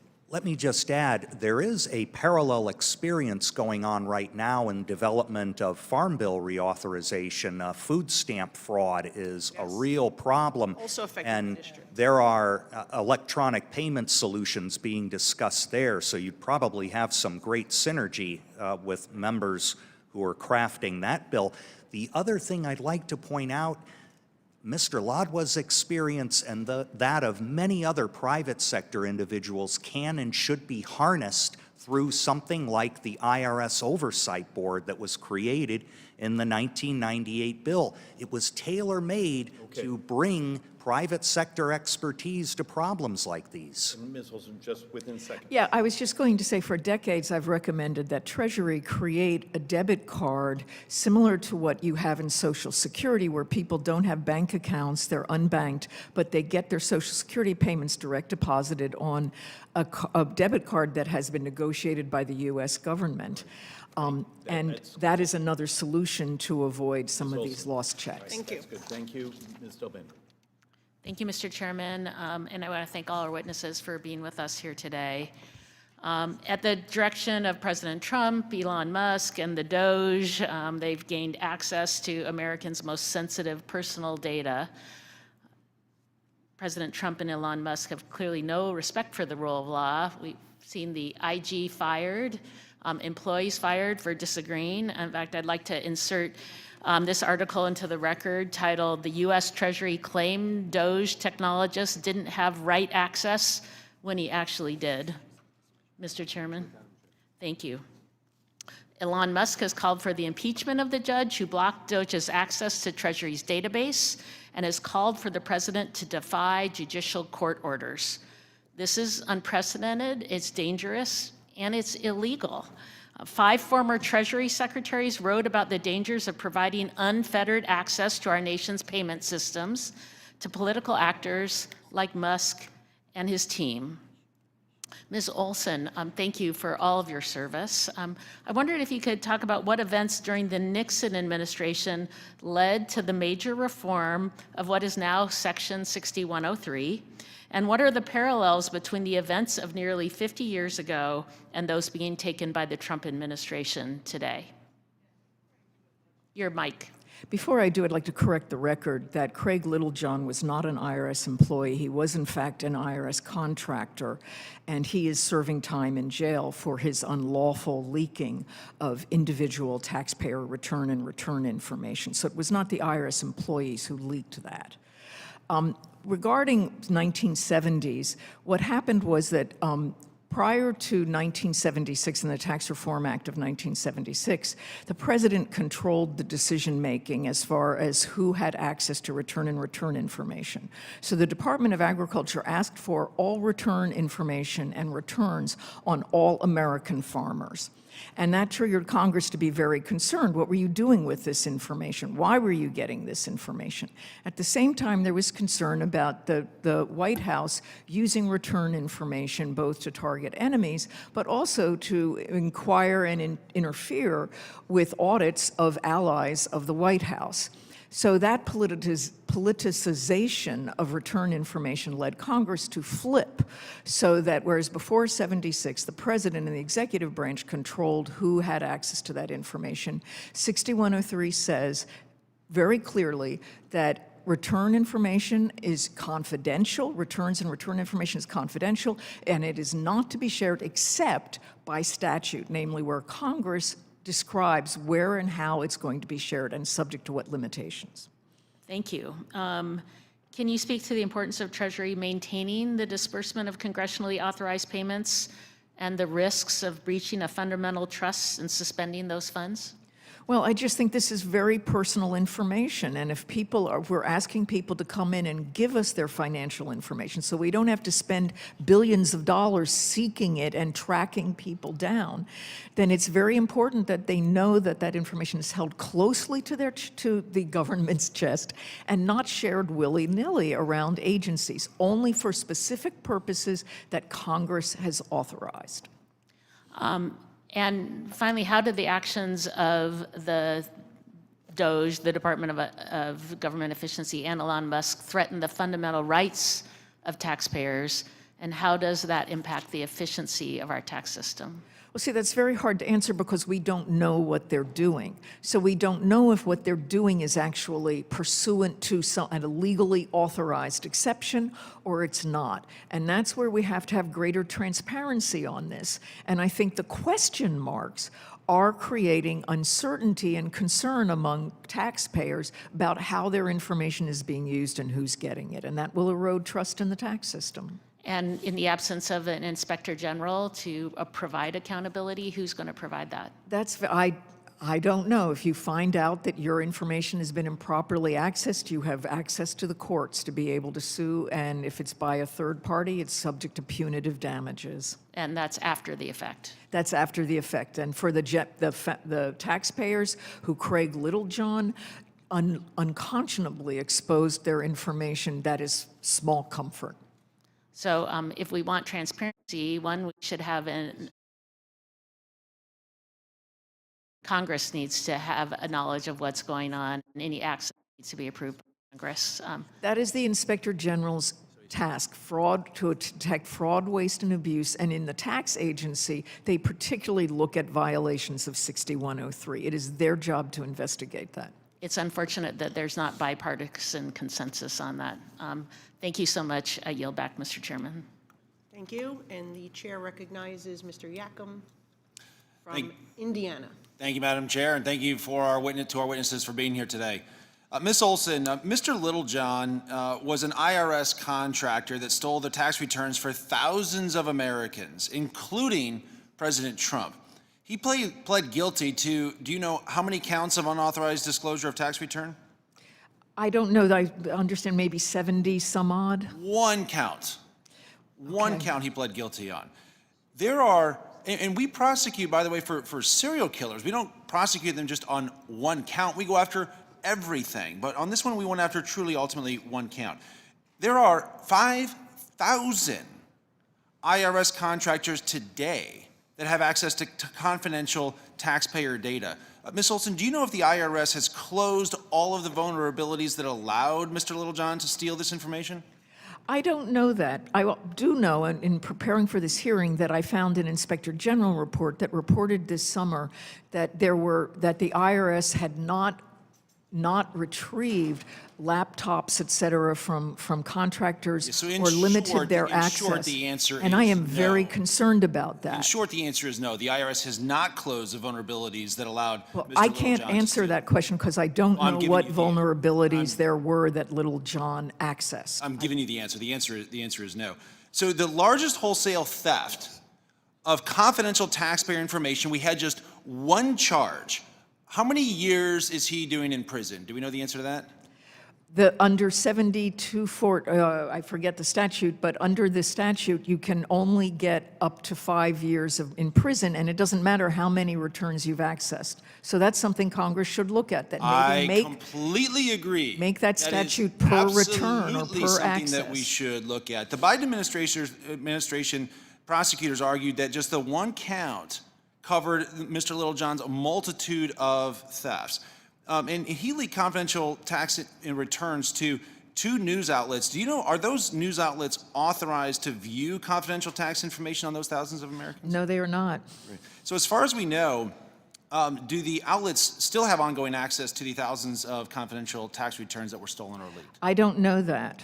So my colleagues are talking about the sanctity of tax returns while whistling past the graveyard of the largest theft of tax returns in history by Mr. Littlejohn. He stole thousands of confidential tax returns, including President Trump's tax returns, from our fellow Americans, but he's been labeled as a quote-unquote public hero by left-leaning groups because of whose tax returns he actually stole and leaked.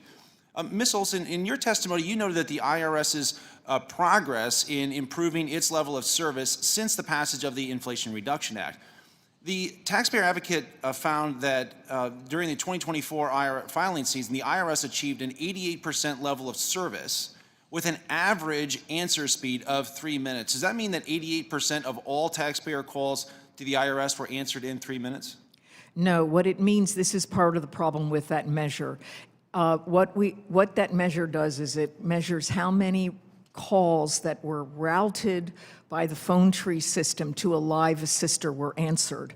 What it doesn't mean is how many calls overall actually were routed to a live assister out of all the calls, and that's where you get to the 32%. Only 32% of the calls were routed to a live assister. Indeed, because this level of service only counts for 10 million calls out of the nearly 40 million it received, and it does not include taxpayers calling with other questions like tax law questions, compliance issues, identity theft issues, collection matters, nor does it count the calls routed, as you said, to an automated rather than a live assistant. So when you tally all that up, we're talking about only 32%. So when Janet Yellen, President Biden's Treasury Secretary, promised, quote, the vast majority of callers will be connected to live assisters, that was not true necessarily, was it?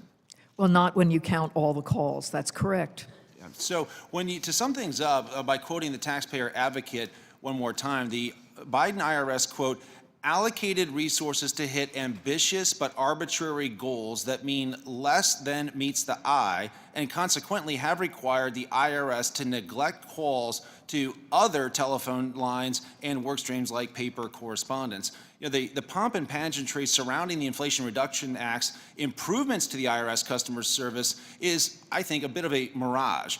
It's like looking at Sunday's Super Bowl result and saying, well, yeah, but Patrick Mahomes, he threw for 257 yards, but Jalen Hurts only threw for 221. So sometimes the underlying stats don't always tell the real and actual story of the game. And with that, Mr. Chairman, I do yield back. I was wondering how long it was going to be before someone did a Super Bowl reference. Mr. Miller. Who won that game?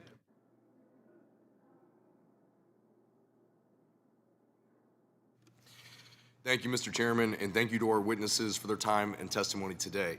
We're here to discuss the importance of ensuring taxpayer dollars yield a real return when invested in IRS modernization efforts.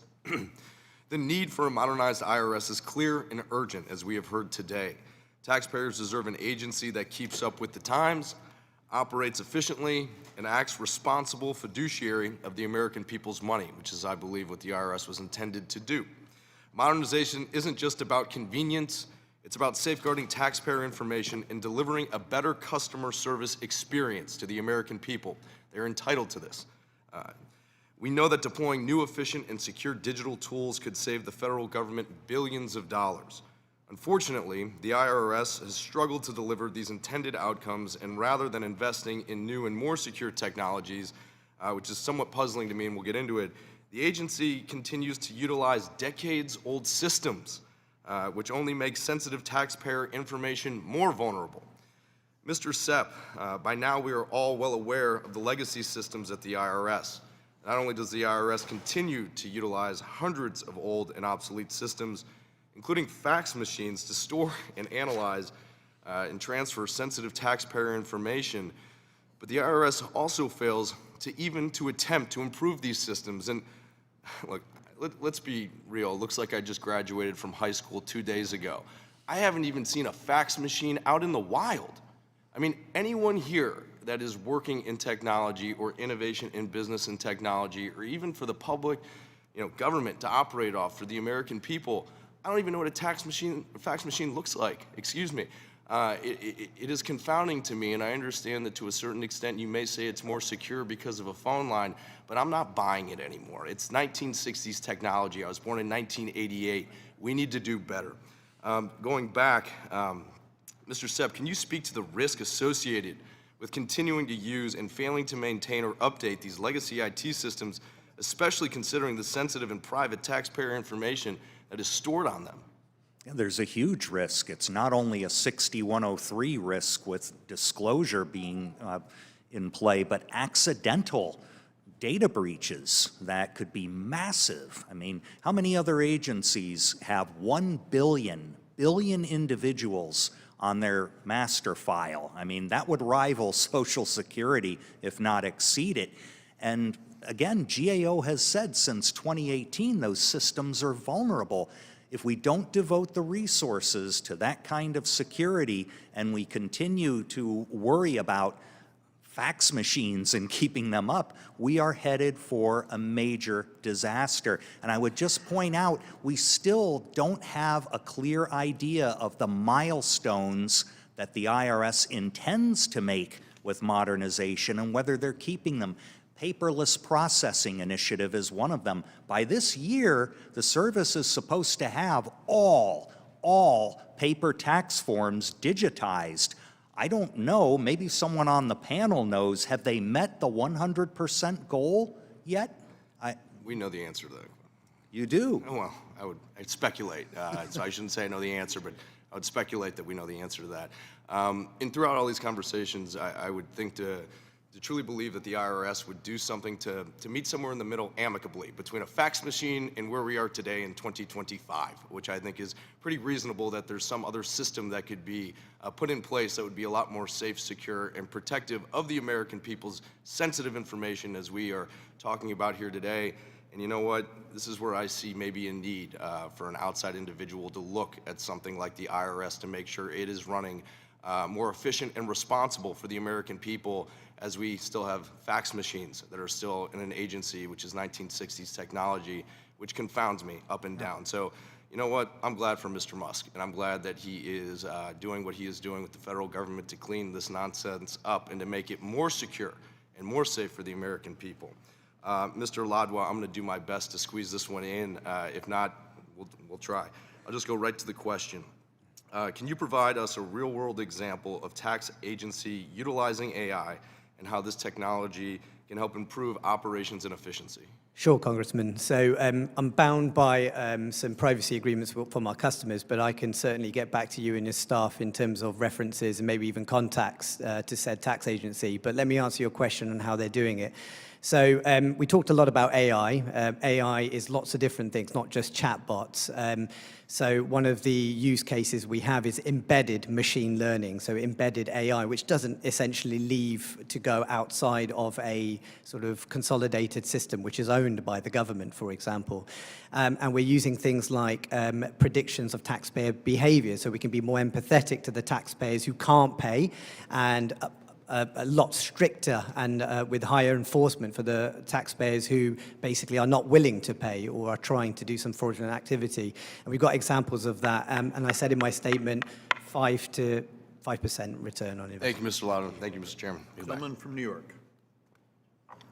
Mr. Chairman, I first want to register my objection to the idea of 2 Republicans to every 1 Democrat, considering we had the same number of people when we started this hearing. I know it's in your power and purview to do that, but I find it offensive. Let me just first start by saying, we really got to work together to try and solve the problems that we have here, instead of fighting with each other. So I want to just try and get some basic questions answered. There's a thing called the tax gap. How much money is owed to the IRS and how much is collected by the IRS. And the IRS in 2022 projected that there's $696 billion that was owed that was not paid. I wanted to ask each of the witnesses, do you agree that there's a tax gap, and do you agree it's as big as $696 billion? Mr. Dublois?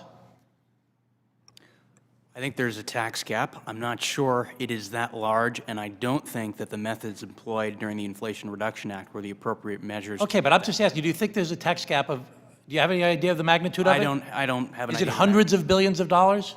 I don't have an idea of the magnitude. Okay, Mr. Sepp? Yes and no. Yes, you think there's a tax gap, you don't think it's $696 billion?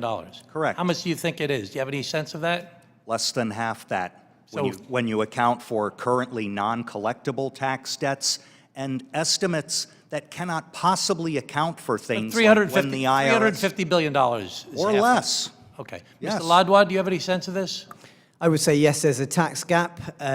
It's probably inappropriate of me from being from the United Kingdom to comment on the US tax gap. Okay, Ms.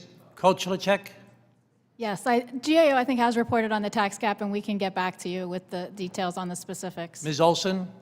Yes, there's a tax gap. I think there are whole portions of it that can be accurately estimated. I think the hardest part is the unreported income. You don't know what you don't know. You think but it's the as IRS high as price- $696 billion? It could be 400 billion. Okay, so hundreds of billions of dollars. Okay, so what's the best way for us to get that money? And I need quick answers from people. What's the best way for us to collect that money? So it's a combination of doing audits and collection, but also taxpayer service. And if I may just talk about return on investment for a minute. No one's I don't want to. calculating. Ms. Kociolek, what's the best way for us to collect that money? I can get back to you on that. I think we do have some. Mr. Ladwa, what's the best way for us to collect that money? Understand who's filing late, who's paying late, and why they're paying late. Mr. Sepp? Taxpayer service and modernization comes first. And that includes the technology that Mr. Miller was referring to. We got this crazy outdated system. Yes. Mr. Dublois? I would wholeheartedly agree with Mr. Sepp's answer on that, modernization and taxpayer services. Okay, people who come to work for the federal government, if you're a cabinet official, you have to go through these big hearings. A lot of people have to go through background checks. A lot of people have to go through security checks. They get security clearance. What kind of background checks or transparency into the background of Mr. Musk or the people that are working for him has been done? Do you know, Mr. Dublois? I don't know the background checks. I know President Trump had an electoral mandate to create those. No, I understand I that. think, But yeah, he has his electoral mandate to hire cabinet officials, but they have to Sure. go through hearings and things like that. Mr. Sepp, do you know how these people were vetted? No. Mr. Ladwa, do you know how they were vetted? No. Ms. Kociolek, do you know how they were vetted? We have not looked at these specific individuals. Ms. Olson, do you know how they were vetted? No. What kind of access does Mr. Musk and his team have? What kind of changes have they been making to the computer programs? How many of those changes to computer programs are permanent? And how will that affect people going forward? Mr. Dublois, what's he doing? I don't know what he's doing. You don't know? I Okay, think he's Mr. Sepp, looking do you at. know what he's doing? No. Mr. Ladwa, do you know what he's doing? It would be inappropriate of me for comment on Ms. that. Kociolek, do you know what he's doing? We have not looked at that. Ms. Olson? No. Does anybody here know what they're doing? Does anybody know what kind of keystrokes changes they're making and they're permanent? Does anybody know what their backgrounds are? Does anybody know what they're doing with the information that they have and how they're using it? I agree with my colleagues who noted before that Mr. Littlejohn, who disclosed this information, is a criminal and deserves to be in jail, and I'm happy that he's been prosecuted. And anybody who has violated 6103, that takes private data and shares it with other people should be prosecuted to the full extent of the law. We in Congress have an obligation as an equal branch of government to monitor what's going on right now. We're all for finding cost efficiencies. I know Mr. Bean, for example, has the DOGE committee. That's a great thing for us to look for efficiencies, to root out waste, fraud, and abuse. But there's a pesky thing, called the United States Constitution, and it has the responsibilities of the United States Congress in the oversight and power of the purse. I yield back, Mr. Chairman. Thank you. Thank you. Mr. B. Thank you very much, Mr. Chairman. Good morning to you, and good morning, Ways and Means Committee. I know there's many members of the minority party that want to create a scandal out of President Trump's desire to know how many improper payments our government sends out each year. And as the co-chair of the House Doge Caucus, just want to take just one little tiny moment and set the record straight. Business as usual is no longer acceptable. President Trump campaigned on changing Washington, and that's exactly what he's doing. President Trump is head of the federal government, and Secretary Bissett is in charge of the Treasury Department. If President Trump and the Secretary Bissett want to open the books on Treasury payment systems, That's their prerogative, and we would encourage them to do so, subject to applicable legal rules. After review and sign-off by career Treasury Department attorneys, Secretary Bissett gave read-only access to 2 Treasury Department officials subject to safeguards that will prevent them from making changes to the payment system. Elon Musk himself does not have access to the system. Neither he nor DOJ have the power to cut off Social Security checks, Medicare benefits, or tax refunds. To clear up other issues, Elon Musk is a federal employee, special government employee, and he currently holds a top secret security clearance that was granted by President Biden in 2022. The U.S. DOJ Service is a duly created organization within the Executive Office of the President, and there is simply no evidence to suggest that Secretary Bissett or DOJ has compromised taxpayer privacy or broken any law. If you're doing what's right, you welcome audits. You welcome the sunshine. You welcome to open the books, and you want the world to see what you're doing. But if not, what do? You criticize the messenger. You criticize the auditor. So it doesn't make any sense to me why this is such an issue. The American taxpayer is dancing in the street and saying, finally somebody is auditing the books that have been hidden in the shadows far too long. Miss Kociolek, is there any evidence at all that confidential taxpayer data has been illegally accessed or illegally disclosed? We have not done any work to identify if that has occurred. In short, a no. There's no evidence. There's no evidence. So there's smoke, there's accusations, but no evidence. So let's talk modernization. Mr. Dublois, Mr. Sepp, Mr. Ladwa, we've been given a D. The IRS has been given a D on the grade of modernization. Is the D the correct grade? Is that fair that they've been given a D? In our report card, which Debbie Jennings and my colleague Damian Brady contributed to, we think it's a fair grade. It's a fair grade, but wait a minute. We're using technology in your testimony, Mr. Sepp. You say we're using technology from the 60s. From the 60s. Wouldn't a grade of F be more appropriate? That was the overall grade based on a B in form design, a C in other Gotcha. things. So it is still a low grade, we agree. Mr. Ladwa, you see world over. You see foreign nations' IRSs.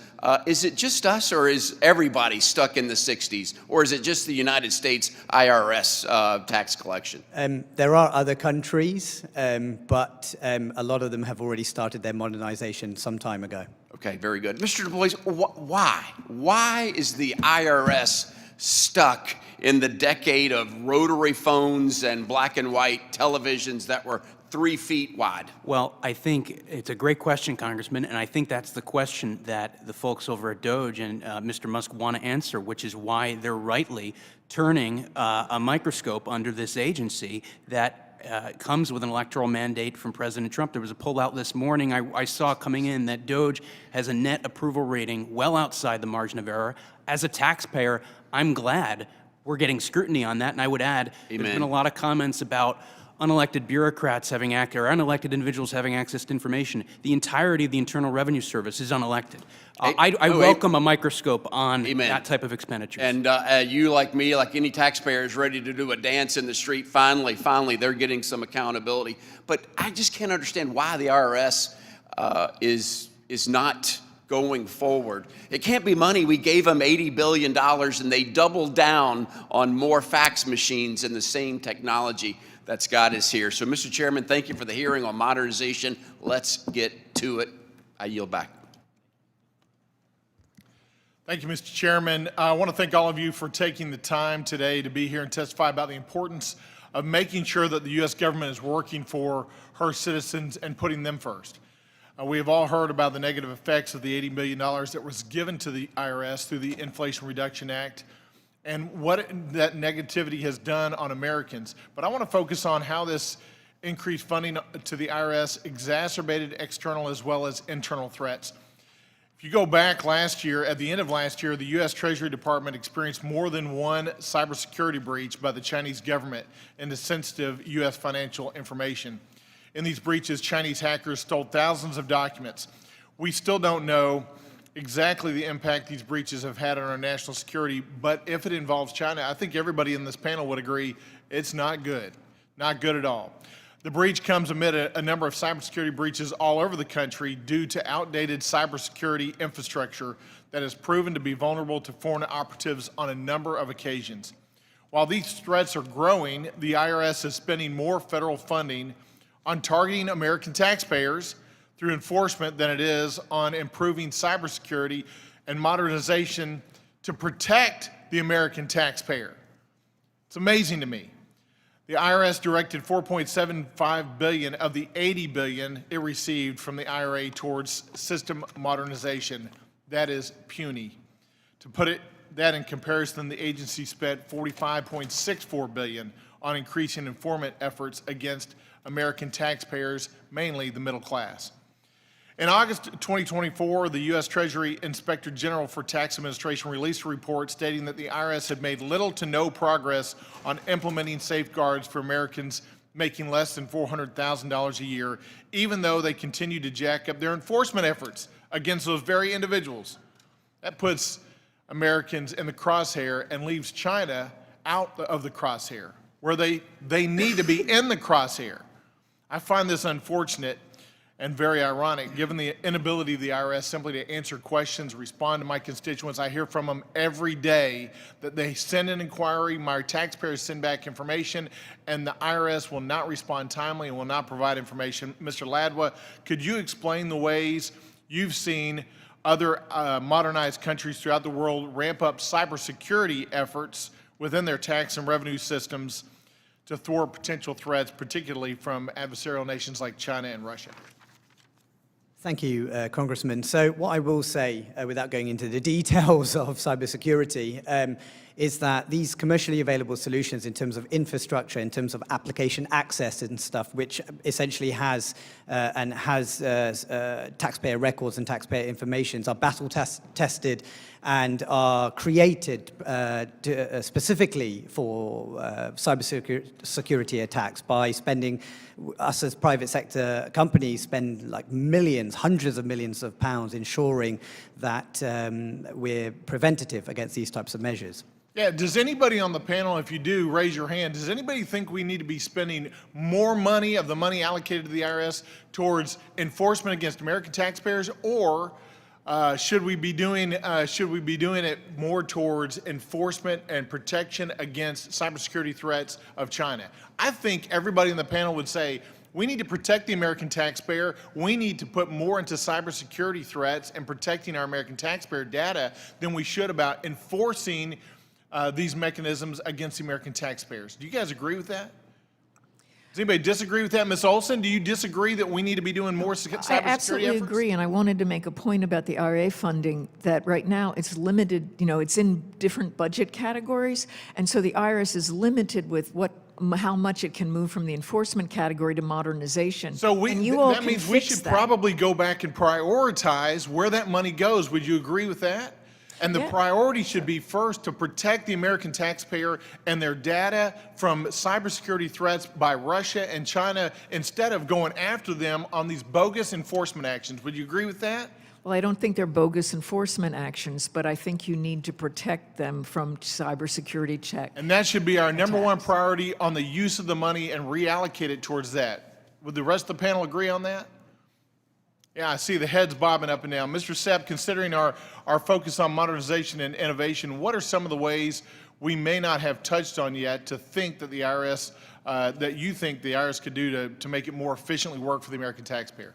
Certainly improving customer service measurements is important, as my colleague Damian Brady has pointed out. Also, the quality of the advice. If you manage to get through to a live assister, there are 130 topics that are considered out of scope if you ask a question. That's a problem. We also need to be looking at other states, not just other countries, when it comes to improving and modernizing tax systems. A member of the Electronic Tax Administration Advisory Committee was from Missouri. He was at one of our panel presentations describing how Missouri strove for and largely attained a 100% phone service level, and they were very good at it. Thank you for that. My time is up. I will end by saying this. Taxpayers, in my opinion, are the client, not the target. Mr. Chairman, I yield back. Thank you. Mr. Doggett. Mr. Chairman, you know my respect for you and understanding of your interest in the topics that are here today. But I don't see how we can explore some of these topics and ignore what is going on with the rampage through our government that Mr. Musk and Mr. Trump are engaged in at present. These are not normal times. My understanding was that Speaker Johnson committed to holding a hearing today before our committee on Dodge's, as I call it, or Doge, unprecedented access to sensitive information. Where is the Doge representative here today?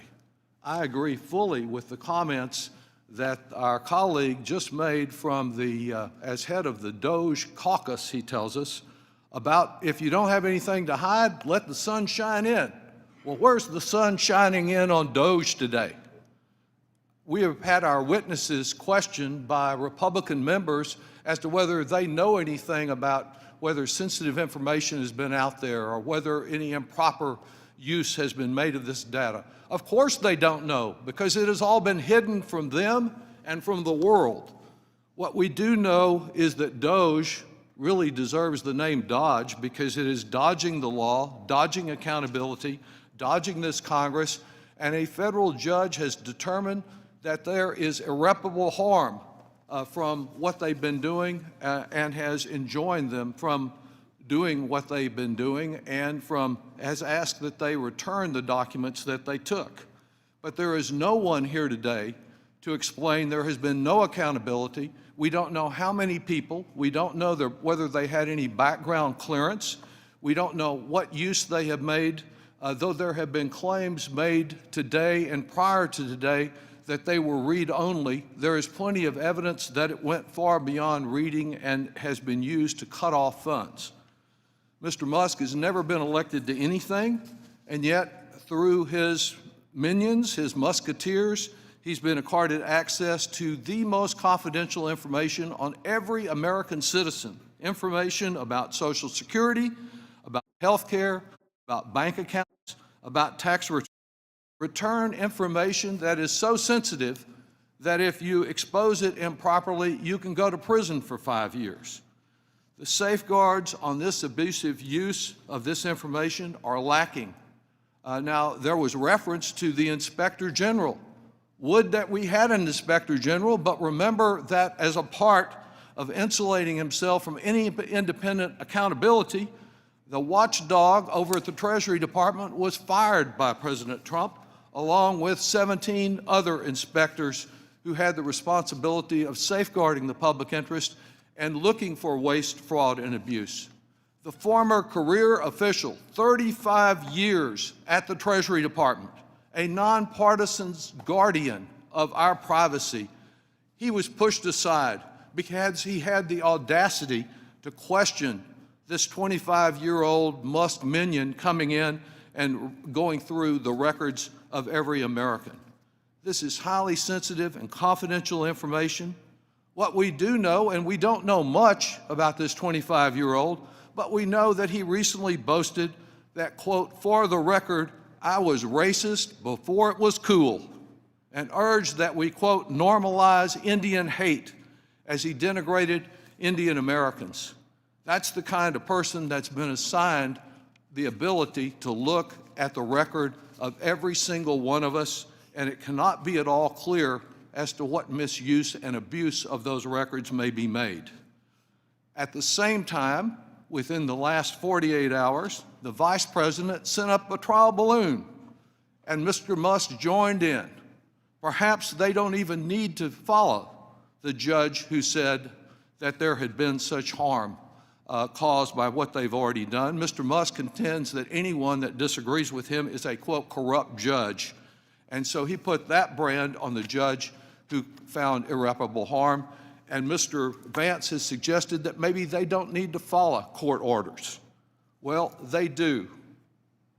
There was a vote in the last election for a change, and we should honor that as we did. We were never the election deniers.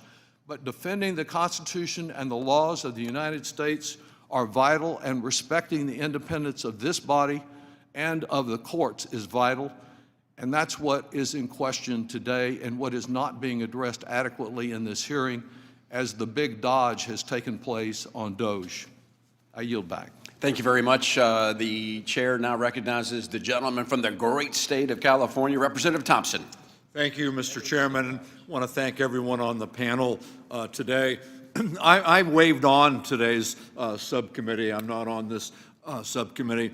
But when I heard the topic, I was sure to waive on, because at home, my phone is ringing off the hook. In all my district offices, in my capital office, when I go home on the weekend, people stop me on the street, in the supermarket, and talk to me at events, because they're very concerned about this chaos that we're seeing in Washington, D.C., especially as it pertains to this unprecedented access to our nation's taxpayers' data. They are concerned. So I assume that's what we're going to be talking about today, and we have. Thank you to my Democratic colleagues for bringing this up. But this is something that deserves the oversight of this committee. And I know that Ways and Means Republicans care deeply about taxpayer privacy, given that every one of them who were on the committee last year co-sponsored and voted for our chairman's bill to increase the criminal penalties for unauthorized disclosure of data when our committee marked it up last May. And let me be clear, I don't know how anybody could think that anyone on this side of the aisle is cheering the illegal activities of Mr. Littlejohn. I think he's a criminal. He's where he belongs. He's in jail, and that's where he should stay. But when we took that bill up, we had near unanimous support for the bill. And the fact that this committee recognized that this crime is serious is evident by the fact that in that bill, we increased the fine from $5,000 to $250,000. And we increased the prison sentence to 10 years rather than 5.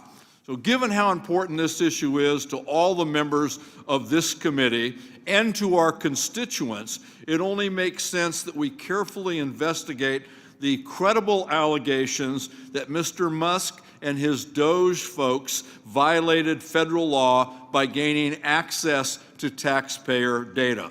This unlawful disclosure of millions of Americans' most sensitive data is just flat wrong. It's so wrong, in fact, that a federal judge has ordered those who are prohibited from accessing this data to immediately destroy all copies. I'd like to enter for the record a copy of that judge's opinion. Without objection. So it's troubling today to hear my Republican colleagues being so silent on this obviously serious issue that is before us and is troubling our constituents. So, Ms. Olson, as a former United States taxpayer advocate, you were responsible for assisting millions of taxpayers. In your time at the IRS, was it ever imaginable that an outside billionaire would be given access to the sensitive information of millions of American taxpayers that you advocated on behalf of? I will have to say that Commissioner Rosati was a billionaire, but he divested himself of his holdings that would create any conflict of interest. And he was a commissioner. He And he wasn't was the just somebody commissioner, brought in and so from part the of his- outside because they were a big campaign And donor.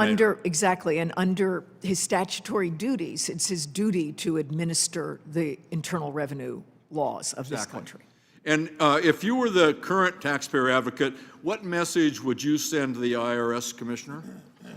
Oh, I'd be saying that he needs to be very careful about who is getting in and looking at this, and that everything needs to be cleared through the statutes, that their access is under a congressionally mandated or required, access, grant of access to the return information. Thank you. I agree with my Republican colleagues that we need to be working with the IRS to bring them up to speed and bring them up into the time and make sure that they are working effectively and efficiently for our constituents. But isn't it true, Ms. Olson, that the IRS has been woefully underfunded for years in being able to address these needed upgrades? Be quick, Ms. Olson, be quick and Yes. answering. Quick. Yes. Thank you. I yield back. Very good. Thank you very much. Let's go to the great state of Illinois. Representative Davis, you're recognized. Thank you very much, Mr. Chairman, and I also want to thank all of the witnesses. You know, I was surprised that this hearing was framed as highlighting the lack of return on investment on the critical funding given to the Internal Revenue Service.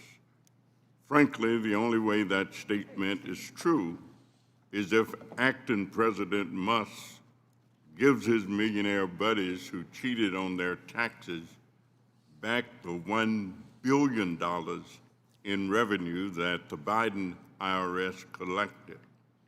And sadly, I have a concern that he may do just that. President Trump allowed the biggest federal data breach in history when he allowed Elon Musk and his hackers to steal Americans' extremely private financial and health information from the Treasury Department. We don't know if Mr. Musk will illegally stop one's Social Security, tax, or Medicare payments. We don't know if he'll sell our Social Security numbers or bank account information to the highest bidder, or delay government contract payments or grants to his competitors or people he dislikes. Ms. Olson given statements made by this administration that it can decide unilaterally to stop funds to people or organizations that it does not think deserve certain funds. Can you please talk about the power of the Internal Revenue Service to levy taxpayer accounts and to use the Treasury offset program? If this administration decided it didn't think certain Americans or entities deserved certain funds, could the IRS freeze funds from Americans' bank accounts? I'm asking whether it is legal or ethical to take Americans' money like this, but could the IRS or Treasury freeze funds from someone's bank account or subject them to Treasury offset if it wanted to? Typically, we learn about improper access of taxpayer data from the IRS policing itself. If the IRS ignores its responsibility to oversee fair tax policy administration, I believe the only way we'll know that the Trump historic data breach of people's private financial or health information is when those individually affected people notice the harm. So, Ms. Olson, could you speak about the importance of confidentiality at the IRS and Treasury, and why these orders and memos undermining that confidentiality are so dangerous to the American public? So in response to your question about could the IRS or Bureau of Fiscal Service retrieve funds from people's bank accounts, I would think that mechanically they would be able to. Is it legal? they would need to have a basis in law. They would need to do an assessment. They would need to identify an improper payment, and if the law allowed them to do it, then they could do that. And I think those legal authorities are limited and have due process protections. I would also say that, as our colleague from GAO has said, that internally it's the agencies that decide what's a fraudulent payment or a legitimate payment, and they send that over to BFS, and BFS then issues that payment. It has its own fraud detection by looking at the death master file, or if someone's incarcerated or something like that, and whether that's an improper payment. But the agencies themselves are the ones that execute the improper payments. The problem is if someone has access to all that information and overrides all those checks and balances that are built into the system, and that's what we don't know, is are those checks and balances being overridden or are they not? And that creates great uncertainty in the American populace. Thank you very much. Can I yield back, Mr. Chairman? Thank you very much. Let's go to the great Commonwealth of Virginia, where Representative Byer is standing by. Representative Byer, you are recognized. Mr. Chairman, thank you for your enthusiasm. Thank all of you very much for sitting in with us. And I want to make the point that I think everyone on the Ways and Means Committee strongly agrees with the need to modernize. I would like to point out that in the 24 years of this millennia, 12 years led by Republican presidents, 12 years by Democratic presidents, it's not a good idea for us to blame this on one party or the other. In fact, I think our primary argument about putting the $80 billion in for IRS was to modernize, was to bring us into the 21st century. I know SAP, you have some wonderful ideas about what to do. I don't think you're going to do that for free. I've been around politics for a long time and seen technology companies try to modernize things, sometimes successfully. Sometimes they get halfway through and walk away, leaving the government with the tab. So I know you would never do that.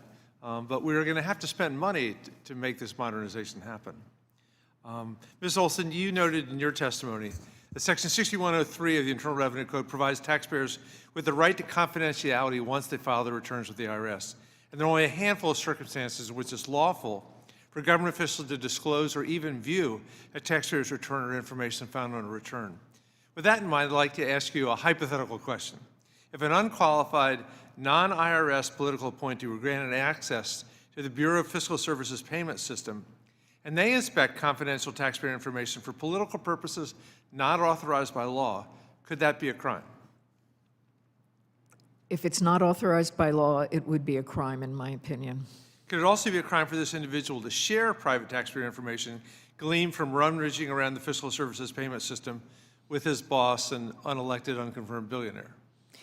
It would be a crime to share it, to disclose it, yes, to people who do not have authorization to receive it. And finally, what are the penalties for violating Section 6103, and is there a statute of limitations? So under 7214, the penalties, as we've discussed earlier, it can be a fine up to $10,000 and then also up to 5 years imprisonment or both. And it is the normal statute of limitation for criminal offenses, 6 years. 3 years from the occurrence, and then in certain aggravated instances, 6 years. Okay, thank you very much. So if I'm understanding that correctly, this individual would be subject to criminal prosecution 6 years after the end of this current administration, or 6 years after the offense? It could be if it involved fraud of some sort. Okay, thank you. Mr. Chairman, I'm almost done, but Mr. Dublois, I was fascinated by your testimony, and I intend to send it to the Congressional Budget Office because I'd love to hear the other side of the equation. I'm not accusing you of cherry-picking data, but just based, if that's the only thing I'd heard, I would be horrified. I'd love to hear what the other side is and the defense. Because once again, this is a non-political organization. You may believe that they have a leftist bias, but I think I've been here 10 years, and mostly my Republican friends use their data as often as we do to justify the things that they do. If I could respond to that, Congressman, Sure. and I appreciate that, and I would welcome to hear CBO's response to that. I think looking at the evidence over the last 15 years, it's concerning, and I can shine a little bit of light on something that we're going to be releasing in the next week regarding a research paper matching OPM data through a wide number of government agencies, including CBO, with voter files that demonstrates throughout the bureaucracy an imbalanced federal bureaucracy. It demonstrates that the civil servants, especially in higher-ranking positions, aren't nonpartisan, as is often thrown around. They do have a partisan affiliation that leans to the left side of the political spectrum. Yeah. And I think when you see that reflected in scores that dramatically wind up being substantially wrong years afterwards, and it tends to lean again and again on one side, favoring one side, the side of growing government being underestimated, the size of providing tax relief being overestimated in terms of costs. That's a cause for concern. And I would hope the CBO would have some good answers as to why that might be the case. And I think it would be, let me interrupt you, if I may, just because we're running out of time, that would be fascinating. I'm looking forward to reading that. My very first response is, what a huge difference in commitment to public service based on the party that you align with. Your willingness to take a smaller salary in order to serve the public, and that may well be true. With that, I yield back. Thank you very much. Let's go to the Silver State, better known as the great state of Nevada. Representative Horsford, you are recognized. Thank you, Mr. Chairman, and to the ranking member, Ms. Sewell, for holding this hearing. I really have to follow up on the last statements and the question from my colleague to the witness, because it actually goes to my biggest concern that we're not addressing today, which is a data breach, the largest data breach in U.S. history that is happening right now under this administration's watch. And there's absolutely nothing that the Republicans in the House are doing to protect the American people from a data breach. And if the witness is saying that you have matched employees' information from OPM, Office of Personnel Management, with data files, voting files, in order to determine their political affiliation, in order to reach certain conclusions about what? Their civil service? No, I'm not asking you a question. You already explained your position, and I'll look forward to the report. But this is the concern, Mr. Chairman. Why are we not addressing the major issue, which is the largest data breach in U.S. history that's impacting all of our constituents? Not Democrats, not Republicans, not independents, all Americans. Instead of worrying about the harm a data leak on the Internal Revenue Service could mean for the American people and making that the center of this hearing, this administration has instead asked the IRS to deputize their employees to assist other agencies, including ICE, in their enforcement. All the while, my constituents, and yours too, Mr. Chairman, our constituents' taxpayer data is less safe. And we're not addressing that. Yet under Internal Revenue Code 7803, it provides that taxpayers have the right to confidentiality. It was Chairman Smith who rightfully noted that it's this protection that should be afforded every citizen. This fundamental right has been reinforced time and again by several Congresses and administrations, including by the Taxpayer First Act, which I supported in 2019, and tightened protections for Section 6103. The American people trust our civil service to meet their needs, not the billionaire class. And I don't want to know people's political affiliation. When people call my office, I don't ask them what party they belong to.